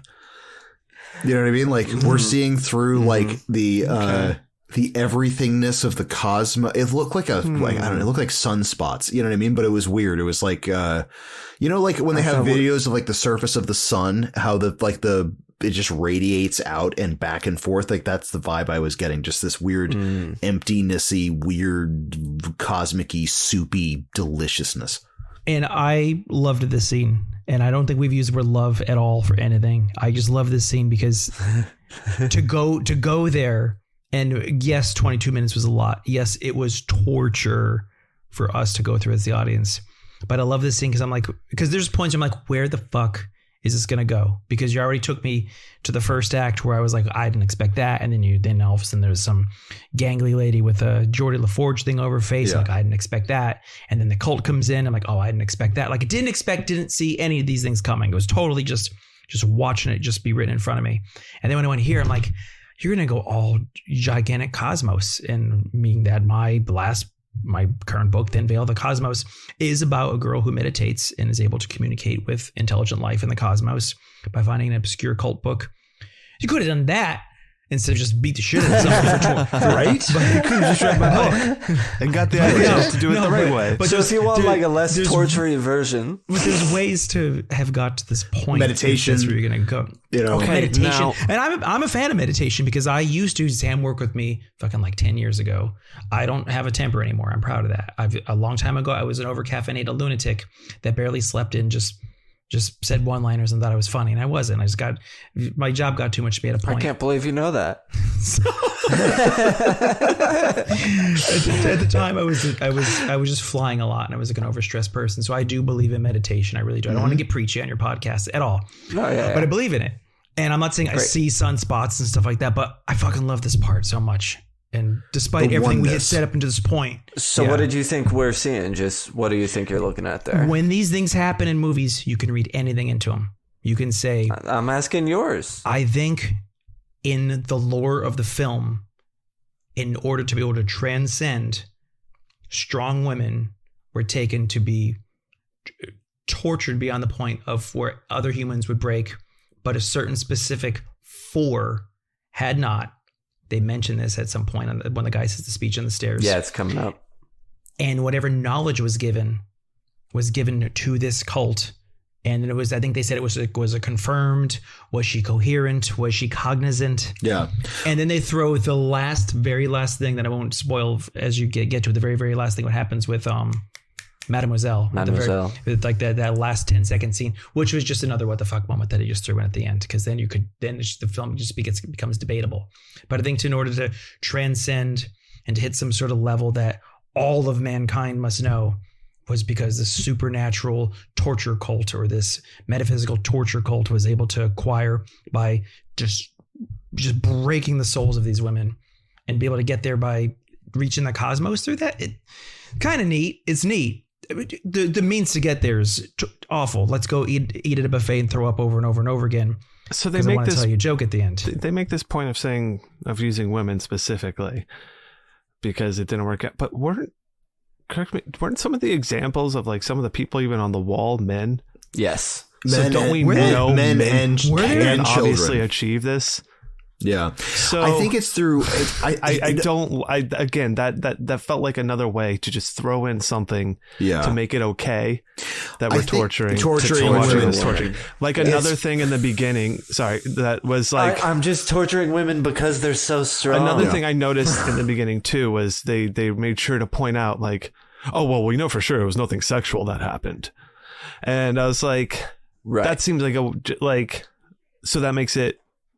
Better? I feel like that was put in there to make it feel better that there was such bad shit, like to be able to watch it or something. And one other point I want to make. And honestly, if you were trying to torture someone, why wouldn't you do sexual torture? Not that I needed to add that to this movie. I think the director made a point to not go there. I know that sounds weird. I think he did, so he would think it's okay to do what he did. To go to the levels of, because it wasn't a sexual nature. But like, even though when you look at if your whole whatever is happening too, these people are definitely being mentally raped in a certain way too. Yeah. Like there's something like what rape is in the sexual aspect of that is still being put onto this person, and that's the powerlessness. If you're trying to torture someone to the point of a mental break, why would you not use sexual assault in some form as part of your torture? Well, not that I'm promoting it, but like the cult itself thought that was, I don't know, the way they would think that's too depraved or something to leave that. I think out. it's like in the auspice of the we have a moral. Right. No. I think in the auspice of the cult itself, I just felt that they were being scientific about it, as in like because when Lucy gets abducted, she's like 8 years old. So they bring that fact like we've done it to children, we've done it to men, we've done it to women, and women are the only ones that like again it's young women are the only ones that are receptive enough to get past certain thresholds out in their artificial torturing thing. Like obviously all the examples how many in the wild it's happened exactly before. Which is weird, you know what I mean, because like it happens during like these things that are outside of a controlled environment, and these guys are like I don't know, maybe it seemed like during a sort of real. Well, not necessarily, because one of them was a guy who was in a car crash for 9 hours. 9 hours, like exactly. Like, so it's like either like war stuff or like, fucking. Well, okay. So here's what I want to propose as well. Yeah. What if this cult is the same cult from Texas Chainsaw Massacre, The Next Generation? Oh my God. Trying to create final girls or whatever they're trying to do. Holy shit.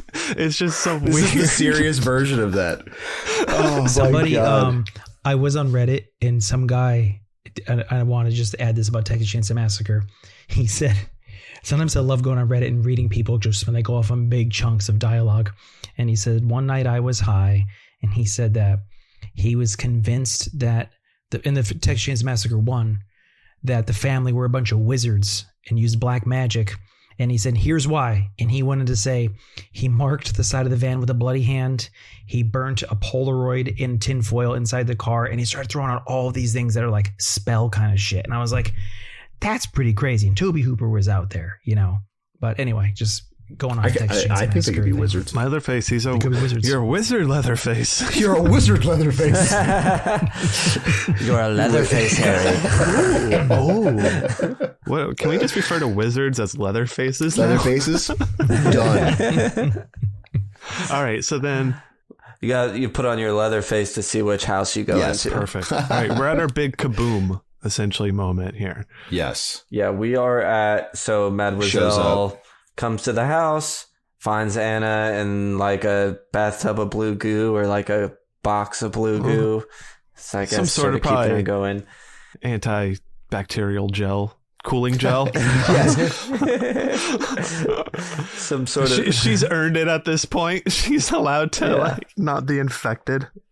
Ugh. So Mademoiselle is like, did you see it? Did you see the other side? Did you see the world? She leans in. Anna starts whispering to her. We don't know what she's saying. A bunch of old whites arrive to the house and a bunch of nice cars. Did it bother you at this point that you didn't hear the dialogue? No, it seemed kind of like they would do that. It fit for you. Okay. Yeah. Then one of the old white men stands in front of everybody and tells them that Anna was martyred and that she has seen beyond death and was able to relate what she saw. This is when we hear they've been able to get 4 others to this point, but she's the first one that's been able to communicate it. And from what he understands, it's pure and true and blah, blah, blah. This is first. So everybody's excited to hear what Anna had to say. Now the man who made the speech leaves the crowd to go find Mademoiselle. She's in the bathroom, taking off her eyelashes, taking off her glasses, just dressing down a bit. So this is okay. So I think in his speech, he says like 4 women have transcended and only one of them is able to speak. And that's Anna. So this is going to be the first time this cult in the entire existence is going to hear something from the other side. Right. But we don't even know how old they really are, because what they make a point of also is that like when the warehousing, like the first Lucy who escaped from there, they're like, we were still like rudimentary at the time. Like they weren't like really. Right. Yeah, it could be 15, 16, 17 years old. So what are they made, like if that's like they're still figuring it out. They're still in their tinkering phase. 20 years old as a thing, but probably. Because I mean, but to get to a warehouse to Resident Evil would probably take years, about like. So okay, I got Nazi feels from all these old white people. Interesting. You know what? Okay. And if it's 30 years old, that takes us about like, because when does this? Well, no, it starts in the 70s. Anna was when she was 86. Yeah, so it'd be 80. So you know, if it's the dude, that's a whole different level I didn't even think of. No, but it also doesn't. Then they're total sense for nothing makes total sense, but I'm like they're fucking like torturing at Nazi levels. So like yes, this is absolutely, dude. And then it's just a bunch of old white people that show up. That's right. And that's so weird because all the abduction houses that have torture basements is that it was a blonde chick. It was like an Aryan chick. It was always a blonde woman and then some other guy. Okay, I think you're onto something, Brian. So she's taking off her hair and makeup. They're talking to each other through the door. She's like, oh, yeah, I saw it all. There's no question. Or she told me everything. There's no question in what she told me. Like, it's the absolute truth. Although, what if Anna was still able to talk to her? Why would she tell, and did see something, why would she tell it to this person who just tortured her for however long and had her skin? Well, I had this as like the empty man, as in like now at this point she's just a radio transponder. You know what I mean? Like, well, that is a good point too. I mean, I would. It depends on what we think she says and or saw. Yeah. Yes. So, and then what happened to her what body, mind, and soul when she got that information? And what was happening? So then. But she says, she absolutely told me. There's no doubt that she told me what it is. And he asks her something and she tells him to keep doubting. Yeah. Is that what she says? That's the last word. And then she kills herself. Right. Then we get a definition of martyr on screen, which means witness in the way they're using it for this film. Okay. Now we get Anna lying in blue goo, presumably blissing out on what lays beyond death by like the look of in her eyes. And then we get credits with video of Lucy and Anna playing as kids, same home videos we got from earlier in the movie. And then at the very, very end of the credits, it says pour, P-O-U-R, which I Googled and French means for. So it says for Dario Argento. Oh, I never saw that. I was because, oh my God, I swear to God, because I was going to mention that. Wait, no, I wasn't. Sorry. I was thinking of a different movie. Yeah. I was thinking of VHS 85, a segment from there that I was going to say reminded me of Argento stuff. But I didn't say it. Was it the movie with Gerard Depardieu?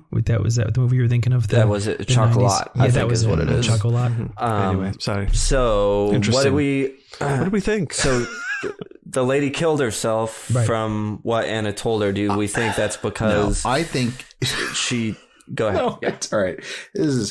I got infuriated. Like I get it. I fucking get it.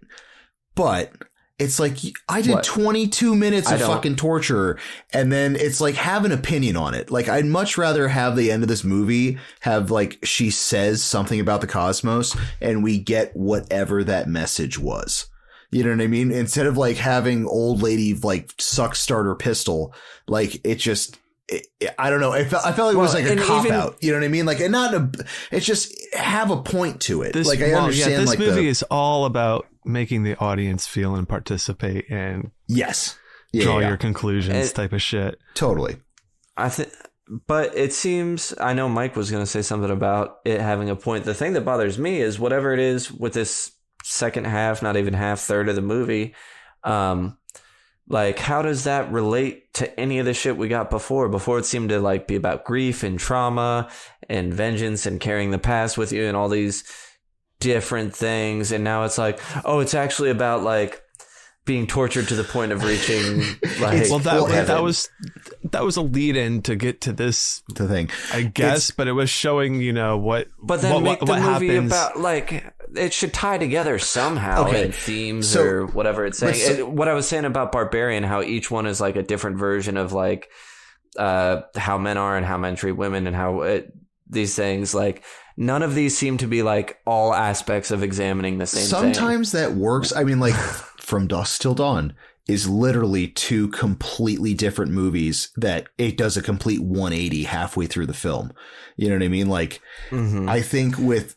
Well, and then there are anthologies. That one, you know, it's two different directors doing two different parts. Like, what is this? Yeah. I think it's just like, I don't know. It's like having something that's really bad and then having something far more worse happen. Where that's like related but also unrelated is very, I don't know, it's a weird pretense. I think it's kind of a bizarre how this like leads you through a bunch of different emotional roads, but I don't know, it has just this like the family getting shot and killed is fucking terrible because you have a lot of backstory about her captivity. And then this movie completely changes the fact where it's like now the bridged over part from the beginning, you're now experiencing it in the huge amount of detail. It's just, I don't know. And the weird thing is when there were a lot of doubts that we had it on, not Anna, on Lucy. When Lucy came into the house and shot the family, they illustrated this sweet, functioning family, got a little bit of a backstory. Yeah. And she destroys them. And then you're like, okay, now we can talk about this freely. So we doubt Lucy because Anna doubted Lucy and said, are you sure these are the people? And then you get downstairs and you meet the other gangly lady with the metal thing on her face. And you're like, wow, these people were monsters. So all the violence was justifiable, everything, not the children, but, you know, her coming in and having all this trauma and destroying this family, that these were awful people. And then the little demon thing keeps on chasing her around and that eventually kills her. And you're kind of like, okay, I get the whole point is and she abuse thinks and trauma. The demon thing will like, if she kills these people, that'll and she actually even thinks that too. Yeah, that's part of her MacGuffin, her motivation is like, I even did this to you because I want to make sure that they're not going to grow up and do this thing. And then when she's gone, you're like, where the hell is this movie going to go? And I think, Ross, you were saying, okay, there's going to be a Weekend at Bernie's moment. And there wasn't enough information for that film to just continue out and pan out as a violent art house film about trauma and abuse and retaliation, revenge, and violence. Somewhere the director, I don't know if he was the producer of the film, but he was like, all right, well, I want to throw this metaphysical crazy shit in there with a torture cult. And we're going to go there. So when you're down in the basement, I'm going to open up a whole nother world of now the torture cult just shows up. And then we as the audience get tortured in a 22 minute span. And then you get to the end of that and it's like, okay, this is the meaning of life. This is the meaning of the universe. And you're going to hear it in just a faint whisper. And I'm never going to tell you what it is. And by the time people reveal what this is, we're going to say, oh, people have been doing this the whole time. And our whole little cult's been doing this. And this is the one who's the enlightened one. And she's the true martyr. And I'm like, awesome. And as soon as this Madame Izelle finally gets this information, she blows her brains out. So it went from doubting your character and doubting your narrator and having this haunted dream or does nightmare's little creature follow you around, and guilt, and you end up using violence to kind of get rid of all this. And then all of a sudden now we get hit in this whole other level of violence. It's kind of like Sunshine did it, the movie Sunshine, where they're in space and it becomes a tourist slasher. Dusk Till Dawn did it. And there's a lot of points you made about that, where these multi-layered films, does it work? Are we frustrated because we could have got more? That's actually less in the last act. Tons of movies change direction, but they all, to me, feel like they do it to make a intentionally. And I guess you could say this one is studying of trauma, but in what way other than just like, here's a bunch of trauma? Right. I don't think it has a message. No, but you do make. I mean, Thomas, you make a really fucking good point, because it's like violence for a means to an end, and it's from two perspectives, where it's like, for Lucy's, her violence and means to an end is to murder this entire family to make this thing go away, and then for the cult's thing is violence and this depravity and torture to the end of seeking enlightenment. So it's using the same motive, but just in different aspects of that. But at the same time, none of us have seen anything like that before in cinema, or if there is, I haven't seen it. And I don't want to, because like, it's not where you want to say, hey, you know what? Let's watch Martyrs. That's kind of, it's tough. I know your rating scale could be all over the place, because there's parts of it I liked, especially as they're going to shoehorn this crazy, this meaning of life out of all this. But at what means, though? Yeah. At the same time, at what means is to get there. And they don't say anything about the meaning of life. That's why I think it's unless they're trying to say like there is no beauty without pain. But I don't think they were trying to say that. If they're trying to, they're really trying to hide that that's what they're saying. Well, it's just, I think that's where I think it's a cop out, where it's like you have this crescendo of this thing happen, and then like, whether I like the answer or not, just give me some part of that explanation. You know what I mean? Like a purpose for what happened versus just this happened. Yeah. What is the point? The film. Do you think it's a metaphor for being a 9 to 5, 40-hour a week? Capitalism. It's always capitalism. It's always capitalism. We have to work until we retire, and hopefully we're. Here's the question. So what do you think? What do you think she said, or something like that? Do you think she saw something? There is a God, and he told me that your mom's name is this, your favorite color is red, and you were born. It's up to interpretation. That's just up to whatever the audience what is your interpretation? That's what what is your personal interpretation? I almost have the kind of the same thing, like the Russian sleep experiment type aspect to it, where it's like, I think that it's like I've looked beyond the cosmos, and like something like God is dead on his throne or something like that. And like, so the mademoiselle blows her brains out because she realizes that like there is no greater truth past this. God is dead. Like that was my thought. I took it in that direction. Similar-ish. Mine was that like everything is meaningless. There's no point to anything. So like the reason she killed her, why she said the keep doubting thing was like, now you have, like, at least by not knowing, it seems like it'll further perpetrate this terrible cult, but at least by not knowing they'll have a purpose, whereas now she's found out and all this terrible shit's been for nothing. And maybe I'm totally just throwing this out there. Not even that she, go ahead. What if Anna just hung on to those words deliberately to know that would fuck up that cult? And she was still so cognizant to be like, maybe this lady will kill herself after this because she tortured my best friend, lover, and all these people and myself. And I'm going to get back at her, and I'm going to be the one that holds revenge in the end. It's a theory. It's a theory. At what point, how broken is your brain at the point where she's at, where she's just alive, babbling? Or is Anna that tough where she was able to hold on to her revenge throughout all of it and to say, here's what I think. I'm going to make up some psycho gibberish for you to absorb. I don't know. But by ending not on the definition of martyr, but by ending on her, like, blissing out, tripping out, it's supposed to be her eyes, while she's still in the goo tub before it goes to credit. It seems like it's supposed to say, like, yes, she has ascended to this thing. Yeah, true. What do you think Dario Argento thought about it if this was dedicated to him? Do you think he saw it or commented on it or anything? I'm sure he has. Should Google it. He's probably like, oh, wow, what the movie?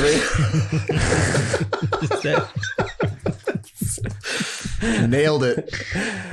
Thank you guys for having me. Really appreciate it. Yeah. Thank you. We're not done. Sorry. Let's see here. It's only just begun. Oh, because you got your rating system. I'm sorry. Yeah. I'm sorry. Oh yeah, we're not done. We got questions. We got ratings. Just because you don't listen to anymore doesn't mean we have more to do. Why would you say something like that? Did you hear me praising you guys when you weren't here? It's okay. But let's go ahead and I think we've wrapped up this part of the conversation, right? Mm-hmm. Yeah. Yes. Let's come back. Hey everybody, let's get to our crematorium of questions. Okay. Going now. How would we survive this one? This is a tough one to answer.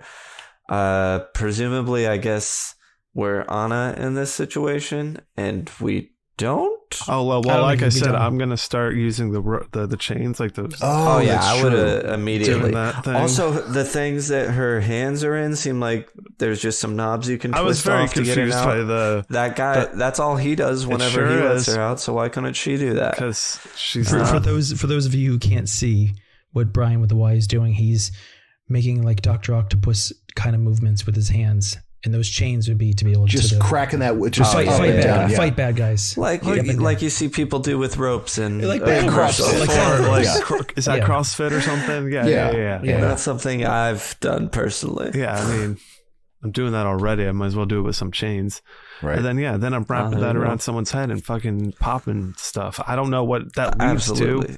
You can use those chains for weapons because it's not like keeping you tight. You have plenty of chain to work with. And then also, now, I don't know if you thought about this too. Do you, like, if you know you're like, she's pretty seems well aware of what's about to happen to her. Do you try to? I thought about wrapping the chain around my own neck at that point. Oh, try and kill her and just fucking being like, I do not care about transcendence. I'll find out right goddamn now. Wrap the chain around her neck and then run full speed across the room. Right? Like, I ain't gonna let these people use me. I don't need to tell these people what happens. I'll find out. Which leads to the theory that maybe she hung on to just a bunch of gibberish to get the lady to shoot herself at the end, to get Mademoiselle to shoot herself. It was all about maybe she didn't see anything. I talked to God, and he said you're a dick.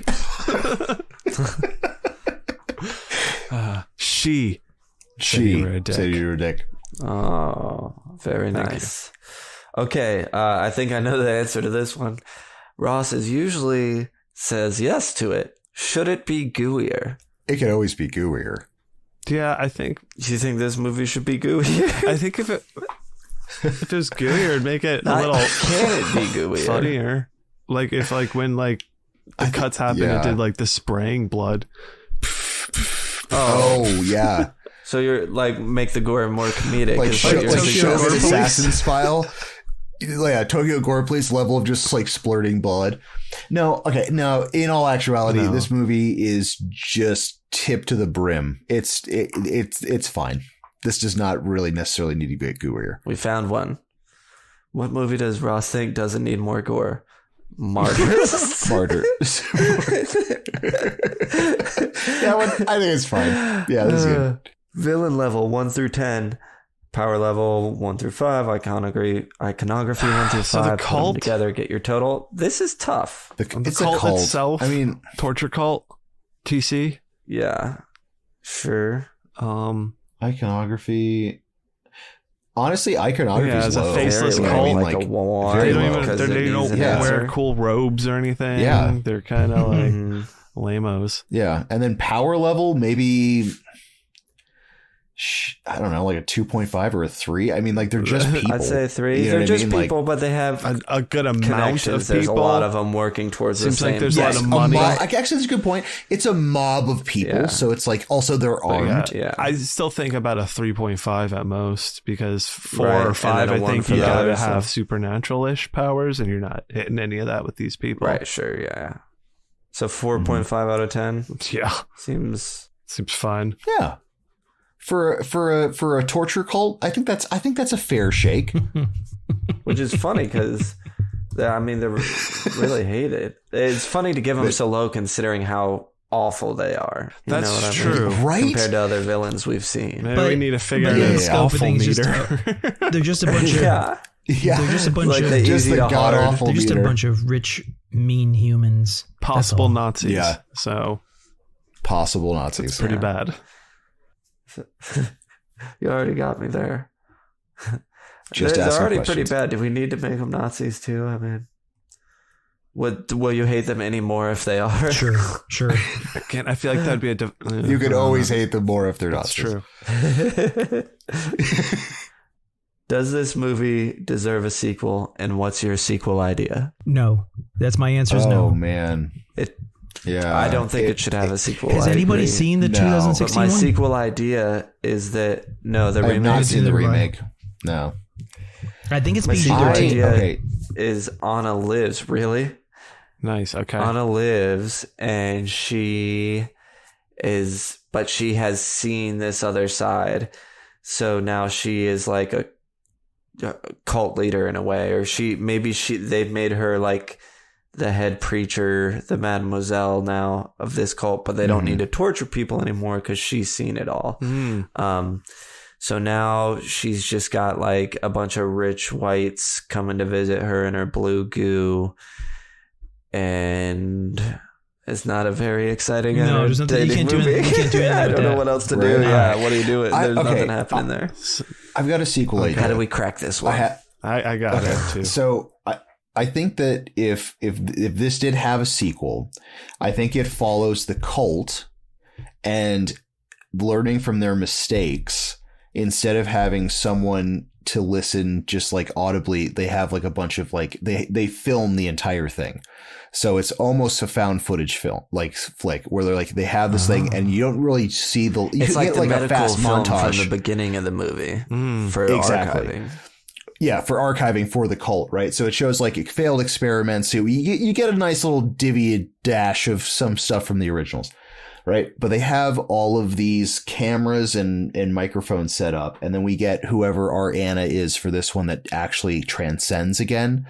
But this time by her words, like her words are cosmic. So the second she speaks, it's like hearing the voice of God. It's like everyone around her in the vicinity and the building just immediately dies. Where they all shoot themselves like Mademoiselle does at the end. Yes. They all just drive themselves crazy and just blow their heads off. Just like it's just everyone goes insane and then just But the murders way themselves. if Pascal Lagour, if he directed it, he would 'Cause that just would- have them just shoot themselves over and over and over and over again in the head. over and over and over again. No, and that would make sense because everybody that half transcends You'd have them all turn into wants women to kill themselves. and then have men come into the room and beat them to death. No. For Dario Argento. For Dario And then Argento. just for Dario my God, Argento, this is is for me? smeared in blood. Oh, I'm so out. That's terrible. Okay, I do like how we all not all.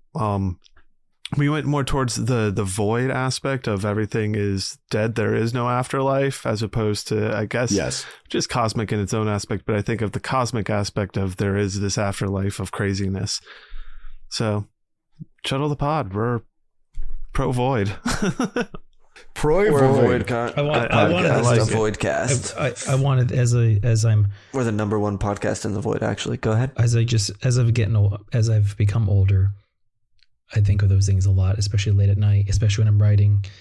And sometimes I'll pace through my house and think of the next thing to write. And thank you for reading it, Sam, by the way. And I'm not done yet, but thank you for allowing me to buy a copy. I just I'm waiting to get a I signed don't know, copy. man.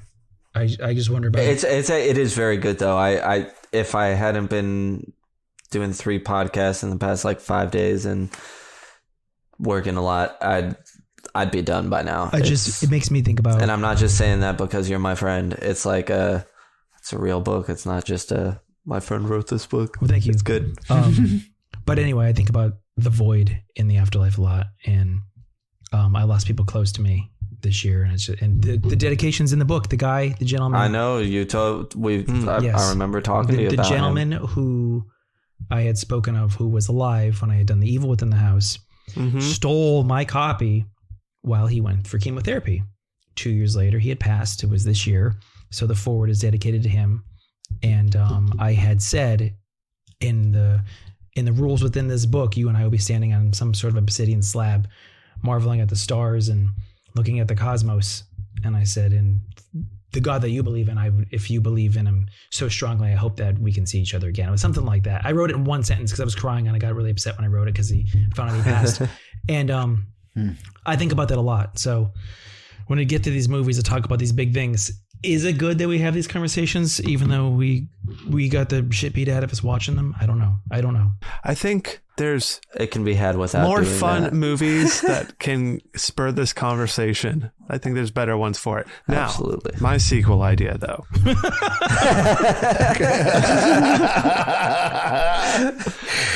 All right. So Anna snaps awake again. She kind of like rolls out of it. Yeah. And wakes up and she's in the blue goo. And then, so she looks around, but she's like, she gets herself up. So she's in her fucking muscles exposed and everything, walking around. She looks down. She sees her like exposed old skin on the ground somewhere. And that spurs an idea that now we're going to get into a real revenge flick. So she goes out without her skin. She doesn't need that anymore. She's going to go find some new skin. And so it's all about, so it turns. So she finds some new skin and is able to start skinning people and wearing their skin, but still her face, obviously. And all these old whites. but here's where it turns. Here's where it turns again, because it's got to have its face on. Sure, and it has like these different, beats where we're all of a sudden going to turn to her kind of like almost like a spy type thing, where she's going to start infiltrating different locations and finding other people that have been tortured. Ooh. And now she started assembling like a task force, like a team of the Goo Goo Dolls. Or like a Martyrs Voltron. It's the Goo Goo. Oh my God. Yes. Martyrs 2 Furious, essentially. And then, it's all about them teaming up. And then her power is the skin power. Each of them have like a thing that has happened to them going through based on their torture. Exactly. Nice. Exactly. Yeah. And then for each person that we meet along the way, we get to watch their 20 minutes of torture scene. Oh, great. Yeah. Don't worry. We need you to see their that. transfiguration. Absolutely. Anybody got a band name on this one? A what? Band name? No. No, I have nothing. The movie's so exhausting. I know. I don't. I wish I had a creative streak for this one. Oh my God. No, I'd be only closest because it's not geographically accurate, but I had Skinless in Seattle and it was a grunge band, but they're not in Seattle. It's okay. I think. Where are they? What, in the movie? France somewhere, I'm assuming? Because everyone's speaking French? Yeah. It's also French-Canadian made, but it's got to be France, right? It's a French movie. We've talked about that a bunch. What if it's Canada? What if it's Canada? What if it is Seattle? What if it's Seattle, France? Oh my God, what? Would you buy the soundtrack or score on vinyl? No, I want nothing associated. Remembering, like, I don't want to be like hanging out and something come on. This is from the torture scene. You know that sweet that riff. indie rock song Ross talked about. I like to just sort of hang out and get stoned and listen to this and really contemplate the universe. Get in there. All right. Is anything action figure worthy? Yes. You want skinless Anna? Yeah. I mean, I would take a skinless Anna in a goo tub. Yeah. Oh, I'd take her in that from the hanging wrist thing. Remember the old McFarlane toys used to be really, really detailed and hellish. Yeah. Like he could pull off a couple of those. Actually, now I want the opposite of that. I want an inbox skinless Anna that's just like those retro figures that are made to look like old Star Wars and G.I. Joes and stuff like that. Mm-hmm. So nice. Just like a face and muscles. It's just a pink face and a whole red body. Or the Geordie LaForge, the lady. Oh my God, yes. I want a skinless like Funko Pop Anna. Just put it on your desk at work. Wow. Yeah. What is that? Have you seen Martyrs? 22 minutes, you say? Well, guess what we have for you? Right. That's gonna be my test to know, like, weed out really weird people. Well, I have. If someone's like, I like your Martyrs pop. I think I've told you guys this before. I have two groups of horror fans that I break up. It's those who like the 2015 movie The Witch, or those who don't. And that's how I break up all fans. Because I'm a fan of the film. I know people who like aggressively hate it. I'm like, okay, I can tell what kind of movie you're not going to be in for any patient or any slow burn or any period piece or anything good. So I don't like The Witch. We don't like good stuff. I mean, I think at this point I would revisit it again, but I remember not liking it. I watched it on my phone, and I stood up and clapped on a plane when I watched it. I was like this. I'm like, Sam's gonna hate this movie.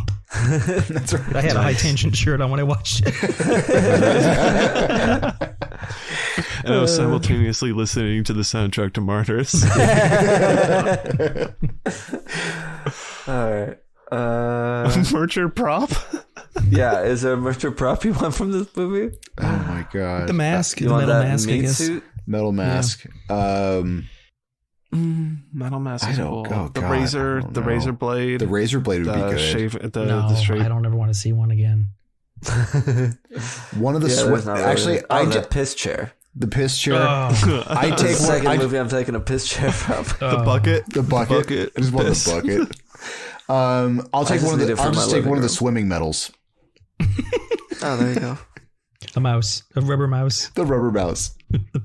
Yeah, I'll take the shovel. That mouse was very, very clean for being stuck in a pipe, for Right? how dirty the film was and all the goo and grossness. And Yeah, it was the cleanest very thing. The clean dead movie. mouse was the cleanest thing in the entire movie.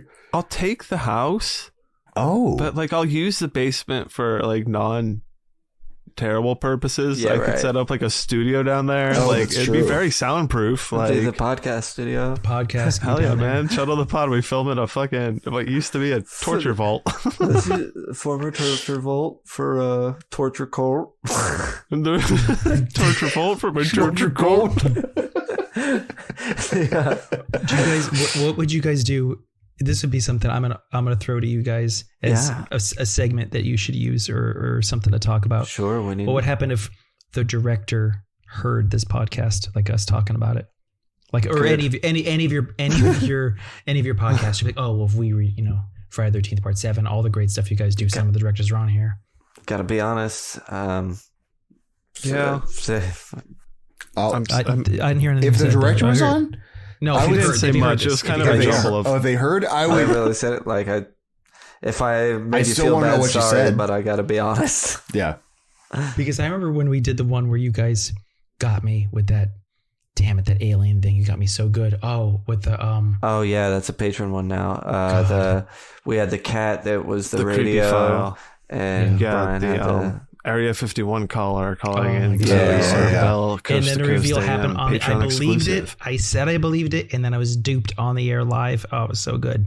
It was live. Yeah, Live on Live, the yeah. air. live. Well, yeah, Yeah. but it was part of the podcast. It was great. Well, of course. And I think you were like laughing because my face went. no.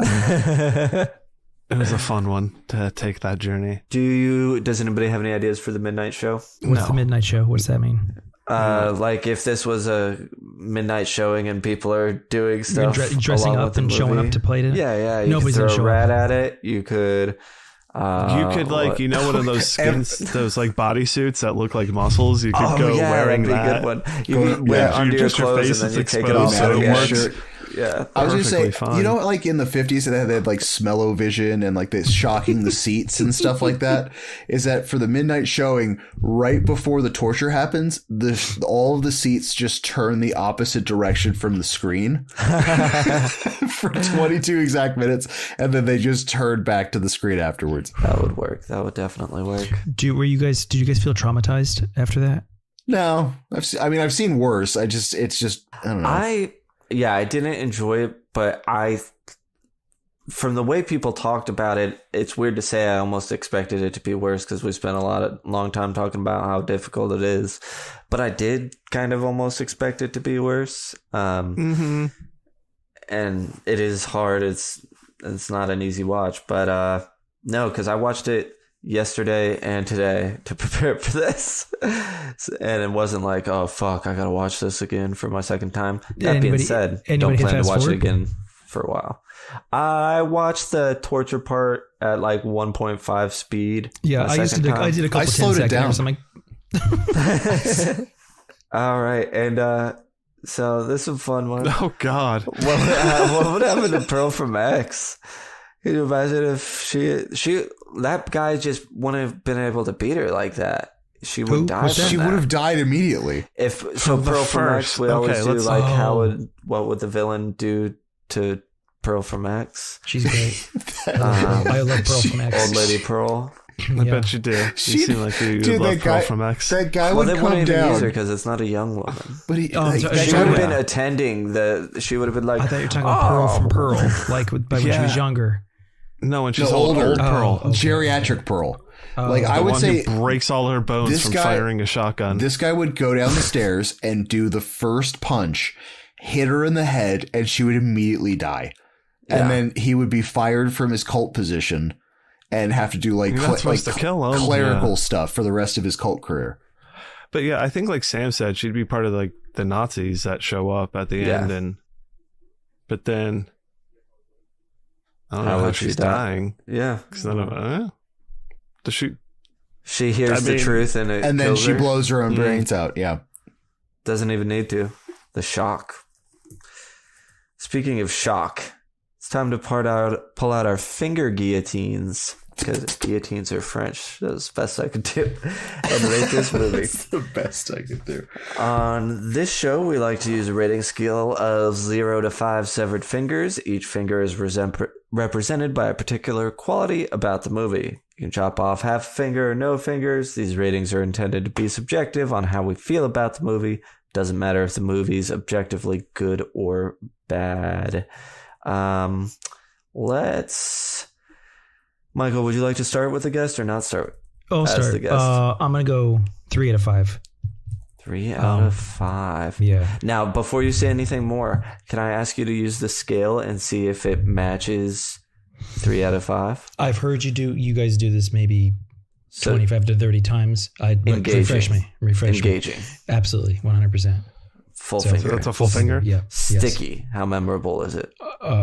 As in sticky in my memory that I'll think about it? Yeah. 100%. How much you think about it? I'll think about this tomorrow. Yeah. Okay. Yeah. T-shirtable. You like any of the imagery? Do you like it enough to wear it on a shirt? I would probably wear a T-shirt because I love obscure cinema and I would just love to talk about somebody with this. Just love somebody to walk up to you and start talking about Martyrs. Yeah. If somebody's like, I endured that. What do you think the ending is? Bro, that 22 minutes. Yeah, I would wear because I've worn oddball shirts of horror movies before. Yeah, right. I would wear it. I remember you wearing a Hot Tension shirt and me being like, you like that movie? I wore a movie that said Sam doesn't like The Witch movie T-shirt. Have I talked to you before about that I didn't like The Witch? Yeah. I've never heard you say anything about it. Because you could have also brought it up knowing I didn't like it. But anyway. No, that would be. I don't hate it though. Cockles. How does it make you feel? Emotional reaction? Is it your type of thing? You don't. I never want to feel the emotions. Against your goggles. Yeah, I never want to feel those emotions again. But I did care about the characters, the 2 girls, a lot. So is that like half a finger or a full finger? Sure, let's go half a finger because I cared about them. But by the time I got to the end, I'm like, all right, Scooby Doo might be on. No, I'm just. All right, and rewatchable. Would you watch it again? How often? I watched it in 8 and I watched it in 12 and I watched it today. So it's not really a rewatchable film by any means. If somebody was like, I want to watch this, I don't know anything about this, walk me through it, I'd be like, did you ever see Return of the Living Dead 1? That's a good one we could watch too. No, it's not a rewatchable film. It isn't. It is not. Right, 0. So that puts you at 3.5, which is close to what you had originally said. Yeah. But not quite there. And so what brought you to the 3 in general? Like, it was shot extremely well. It was done very well. The editing, I believe it suffered from some editing issues, but that's what the director was trying to do. I really cared about the characters. The gore looked so good. It looked so good where I was like sick at a point. Mm-hmm. And then I like how, like a movie, say like The Void, like where you talked about the movie, like The Void in general, where it goes, even though that went Lovecraftian, I love movies where their explanation just goes out into the bizarre world of some sort of cosmic or spiritual, and not a lot of movies do that. It just usually it could have been a flat revenge movie, and it might have been stronger if it just went flat revenge. But when it went to that level, and I love movies about cults, even though I hated every single member of that cult and wanted them to eat porridge or whatever that girl was eating. But custard, it looked like custard. Porridge. It was weird. Yeah. I just figured it was custard. Yeah, birdseed nourishment. Thank you for spending time with me on that one. I took too long. Sorry. Yeah, thank you. Well, don't worry. We'll edit it out. Brian, I'd like to hear your ratings. Interesting. This is an interesting one. Isn't it? Yeah, right? Engaging. I'm struggling with this, but I do feel like I have to give it a 1 because I was engaged the whole time. I did look away for not care to be engaged, but I was always somehow pulled back in, wondering, because it did change up so much. So it gets a 1, I feel like, for that. Sticky, I'm going to have to give it a 0.5 just because of how much it went to it. Things are going to stick from this, whether... Of course. You want them to or not. For whatever reason. Right. You want them to or not. T-shirtable, it's going to get a goose egg on that one. I don't care to represent this shirt. No real cool imagery I want to wear. Mm-hmm. I don't want to wear a shirt that just says Martyrs either. What about the girls on the cover, like with the way they were looking up? That's like actually crying and all upset. No. One thing I did want to mention though, that I just thought of that I've been meaning to say is I do like that the poster for it is the two girls looking up in some sort of distress. That way, when Lucy died, like when everything changes, like it already sets up expectations that then get changed just on the poster itself. Yes, which I like. Cockles. This is nothing for my Cockles. This is anti-Cockles. So it gets a 0 for that. And Rewatchable is going to get a 0 as well. I would, if needed, rewatch this, but I'm not going to. 1.5 feels fine. I was just going to ask. Excellent. Moving on. Big Posticle. All right. Engaging. I was engaged the entire time. Good, bad, or otherwise, gets a 1 from me. Sticky, I have to agree with you. Sticky is that whether I like it or not, there are certain things of this movie that are definitely going to stick with me. So that definitely gets a full 1. T-shirtable would have been a goose egg. Although I think if there was a spoof of the Geordie LaForge woman meshed up with Vic Rattlehead, the mascot of Megadeth, I may wear that shirt. I feel like that one, I may wear that one. Besides that one very specific example, it'll get a 0.5 for me. That's interesting. Just a 0.5, because I feel like the only way that I could see that's amazing. No, because I feel like this would be the only way that I would be able to represent Martyrs would be having to buffer it with something. You don't have to represent Martyrs. Yeah, you could no. Again, no, as in like I would find that funny enough to buy it as a T-shirt. You know what I mean? Sure. Yep. Cockles, antimatter. It's just a goose egg. That's not gonna. I can't. No. I feel there's aspects of it that I feel like I almost want to give it a 0.5, but they're so lacking in its explanation towards the end that I'm like, I don't care to revisit. Like, it doesn't do anything. It ignited like one or two things and then fizzled it out 2 seconds later. Rewatchable is going to get same boat. I mean, like, I'm okay to watch this again, but like, I don't think I'm going to actively want to watch it. I may, for shits and giggles, in like the next few years, maybe watch the remake just to see how see what the difference would be. And that would be to say, you're gonna watch this for shits and giggles in a few years. No. As in, like, I would watch this as like a back. It sounds weird. I would almost watch it as a back to back, or like I'd watch the remake and maybe revisit this one, or if it was a stark difference, I would revisit it. Besides the remake is, mind you, PG-13. Yeah. So now I might watch it soon. The tone, where's the tone in that anyway? Yeah, right.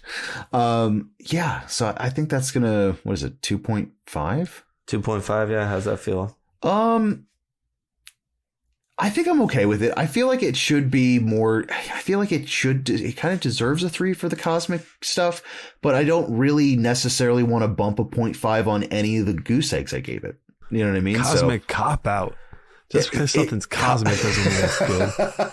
That's the old cosmic cop out right there. Yeah. No. Yeah. So I think, and we got re-ratings coming up in a couple months. It may shift a little bit. Again, I think it's like I was entertained by watching it once. I just don't know if I would be in a pretense to like you said, it's not a feel-good movie. This isn't like a comfort food kind of horror film. So it's like you watch this and like you're pretty good for close to a decade. Dope. For those of you who don't see me pointing at Ross, I'm pointing at Ross. In agreement. Yes, in agreement. Right. Yeah. Because I think I saw you were this a pointing at decade. me. I'm pointing at me. I saw this a decade I'm pointing ago. at Ross. Oh, it's like this. It's like the Spider-Man meme. All right. Martyrs, engaging. That's a full finger. I was definitely engaged. Even when I didn't want to be. Which I think is like, I don't know if it's a good thing, but it is a compliment to the filmmaking in a way that, as distressed as I was still in it. Sticky. It's going to be a 0.5, not a full 1, because I think, interestingly enough, the stuff that I didn't like about the movie will be what I remember the most, and the parts that I did like about the movie, I'm probably going to end up forgetting. Sure. T-shirtable, that's a fat 0. I'd never want to wear anything for this movie on a shirt. Don't really like it that much. Certainly not enough to sport it on a shirt, even if there was cool imagery enough. Cockles is actually going to get a 0.5 because, in a weird way, how I said there's stuff I like about the movie, and Ross kind of touched on it, but the problem is it doesn't pay off. I really like pretty much everything up till she gets tortured. Like, I like the pacing. I think it's cool. You're wondering what's going on with Lucy. Was it real? Even when she finds the place below, like, it's so fast paced and curious around every corner. And then it just completely slows down. So you can just watch this person get like beaten to a pulp. And because of that, that's why it's not getting rewatchable either. Like, I'll be fine to never watch this movie again. I guess the only, I don't know I'm sure it could happen, but it wouldn't be my idea. I'll put it that way. And that gets it a 2 out of 5, and I'm perfectly happy with that. It's something that, and I didn't know this, what you said about the actresses who had suffered physical injuries in the film and they won't work with them. And then 10 years later, he does Incident at Ghostland, and another actress has very, very, very severe injuries, and she has scarring on her face. You go on her Instagram, she shows them back when this film came out, and I guess that's pushing that level for art. What is art? Yeah, you need to check yourself. You don't want to be hurting your cast. You want them to continue to work, you know? I agree. We're going to check in with the Chuddle Club real quick, see what they had to say in the Discord. If you ever want to hear your thoughts or ratings or whatever included in the show, jump in the Discord. Come on down. Channel for the movie. So, The Witch Plalic said this movie is ... difficult to watch. It's like Requiem for a Dream. It's a good movie, but I feel no desire to ever watch it again. I kind of agree with him. I think it's well done, but I don't know that it's a good movie necessarily. I agree. It is well crafted. I'll give it that, I guess. The person who suggested this movie as a joke, the Witchy Prejean, said, I love the first half, which I think I'm kind of with him there. The second half for me isn't as bad as everyone makes it out to be. I don't know. I mean, I guess I was expecting it to be worse, but it is still very difficult. Like, it is bad. To the point where you almost lose the point of what he's trying to get, because people could just leave and I would never argue that they did. Totally. And then he says, but that ending, I don't want to fuck around and say too much, LOL. I'm guessing he's going to say how it's cosmic and that makes it fucking great or something. Who knows? But that beatdown is just not, it's too long. It's kind of like to keep harping on it. And it's kind of like one of those Hatebreed records where just that one breakdown hits da dun da dun dun. You're like, oh, sick, and then they just play it for the whole way through, and you're like, we could have cut this down a little bit. Right. This was actually a whole record. Then we got the Fido-less Munchkin himself, T-Boo, giving us engaging, not as much as Fido. Sticky, not as much as Fido. T-shirtable, not as T-shirtable as Fido. Cockables, more cock perhaps, but doesn't work him like Fido. Rewatchable. I've seen it once. I've seen Fido 3 times because he wanted us to pick Fido and we didn't. Ricky, because he did that, and I hope he hears this. We're never going to do it. We're never going to do it now. Ever. You had suggested that you said you want to do Friday the 13th Part 7, Fido, or this. And I said, I'm thinking I'm going to pick Martyrs on this one. I don't want to be. I said Fido wasn't an option anymore is what I told you because I sent it to you initially. Okay. Sorry. Ricky added a little bit more. He loves the first half. Home invasions and the nasty gun violence is wild in there. The second half is a bit of a slog because watching someone get punched and eat gross mush only goes so far. But the ending's kind of cosmic, and I'm not going to bother explaining why. Why? Because it don't matter. 8 out of 10. And we got added that the ending is kind of cosmic from Chibu. That's about everything. And there's a bunch of gifts and whatnot. Cosmic cop out. Where does this rank in the Chuddle Club ledger? This is going to be a low one. Yeah, a 2.0. The only other 2.0 we currently have at the moment is Puppet Master. Right above that, at 2.2 is A Christmas Horror Story. Then we have 2.3s with Final Destination, Friday the 13th. Final Destination, right? Yeah, the Final Destination. Don't worry about Friday the 13th because that doesn't include the score. And X is a 2.3. Right below it, coming back in, our good old friends at Murder Party with a 1.8 and Cheap Thrills at a 1.7. Which is weird. This is one of those things where it is technically a good movie, but that's why our score disregards that. Or I don't even know if it's technically a good movie, right? But it's technically a movie made well, crafted, right? Like that. Yes, compared to the other things we said on that list, it's probably it's poorly made as well. A lot of them. Yes. Not to get off the subject, you guys were you guys a fan of X, the movie? No. Well, we gave it a collective 2.3. Okay. I gave it a 1.5, so it has the same rating as this movie from me. Ross Brian gave it and the I highest don't like with it. Yeah, we're not Ty West fans. Ross gave it a 3.5. Sam gave it a 2. So the only reason it has as high of a score is because Ross push it up. Brian and I rated this the same as it. X. The time has come. Steel your nerves and sharpen your wit. It's time for the final thingy. Oh, yeah. Would you rather experience the psychological and physical torment endured by the characters in Martyrs for a day, but gain a profound understanding of life's mysteries, or live a normal, comfortable life without ever knowing the deeper truths of existence? I'm going to go ahead and not be tortured till I... Did you just ask me if I want to get skinned alive in a day? Well, and maybe see that something, happens, or maybe you just and have then, to eat some or just slop. not. Maybe you just get a slop and slap. Yeah, A slop and slap. I asked if you want to Come on continue down living to the life slop or and go slap. through what happens to Anna and Martyrs. I think I'm okay being blissfully ignorant of all things. I'm cool with that. Yeah, all in on that. Wow, so all of us are gonna not get tortured till we see God? Yeah. But that has to be achieved in one day. Like it didn't. Well, I guess it only took 22 minutes for her to achieve enlightenment. How long was that time frame? It's unclear because the guy says that it happened yesterday, but how long had it been that she was? I'm uncertain. So theoretically, I don't think they can work fast enough for us to get that God enlightenment achievement point. So at that point, you're just getting tortured really badly. You're gonna get left at the phase that Lucy was at, where she was unable to achieve enlightenment and just like got to the point where she went a little crazy and just wanted to kill, or end up like the Geordie the Forge, or stage 2 or something, or I don't know how much they could get done in one day, but it doesn't seem like a lot. It seems like you're just gonna get hurt.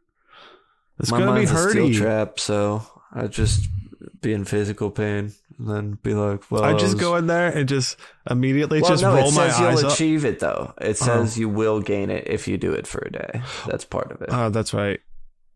Do you think I could trick Either way, them? I don't need it. By sitting in there? If I sat in there I'm fine and just without like it anyway. rolled my eyes up right away, and where it's like, oh my God, they found it. Like I get slapped once and then I just like, But the only reason to choose this one is if you really desire knowing that. Otherwise, just go with the other one where you don't get tortured. I don't know. All right. Well, we did it. Thanks, everybody. That does it. It was another episode of Chuddle the Pod, a horror movie club. We have Instagram and Slasher. You can follow those if you want to stay up to date with the podcast. You can follow Ross at Ross Purvis on Instagram. He does tattoos in the Orlando area where Michael Thomas will be in a few weeks. He'll touch on that again in a second. You can follow me, Chuddle the Sam, on Letterboxd if you want to see what I rate other movies, and get in our Discord. You can talk to Brian. You can give us your ratings on movies. We got all sorts of neat stuff going on in there. Please get in there. If you don't remember all that, it's in the show description. So go ahead and check it out there. And then also, if you've made it this far, I'm assuming you liked it. So please rate us on your podcast app, follow us, tell your friends about us. Word of mouth helps more than anything. So that would really do a lot for us. And of course, I have to thank our illustrious guest, esteemed author, and all around person, Michael Thomas. Thanks for coming on. Give us the name of your new book again. Give us where people can find you on your social medias, do all the pluggy stuff. And where to get the book. Get out of here.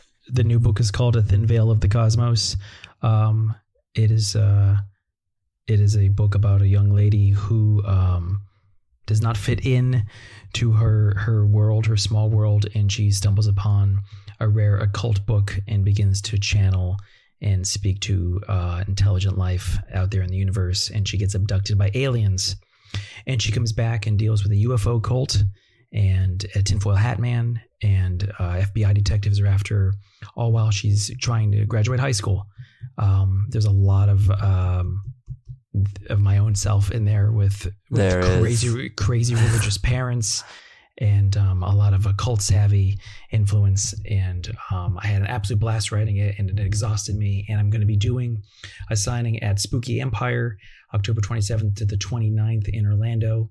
And I should be at the Gainesville Fright Fair Fest on December 10th. And then there's a signing at a small bookstore also in December that I'm going to do, but I'm not going to announce that yet, in St. Petersburg. But thank you guys for having me. You can check me out on Instagram at Della Morte Della Gore, kind of like the Italian horror movie Della Morte Della More. You just make it Della Morte Della Gore. That was already taken. Thank you. Thanks for being here. Get his book. He's got other books too. Follow him on the socials so you can stay posted on everything he's up to. Oh, also I got a .com since I last talked to you. www.thomasmichaelthomas.com. All the information is there as well if you're not a social person. I should have bought that before you and made you buy it from me. Next time you need a website, I'll buy it first. Which was spelled two V's instead of a W. Oh, yeah. And they don't even get me started. All right. Thanks for coming on. And until next time, avoid the time loop.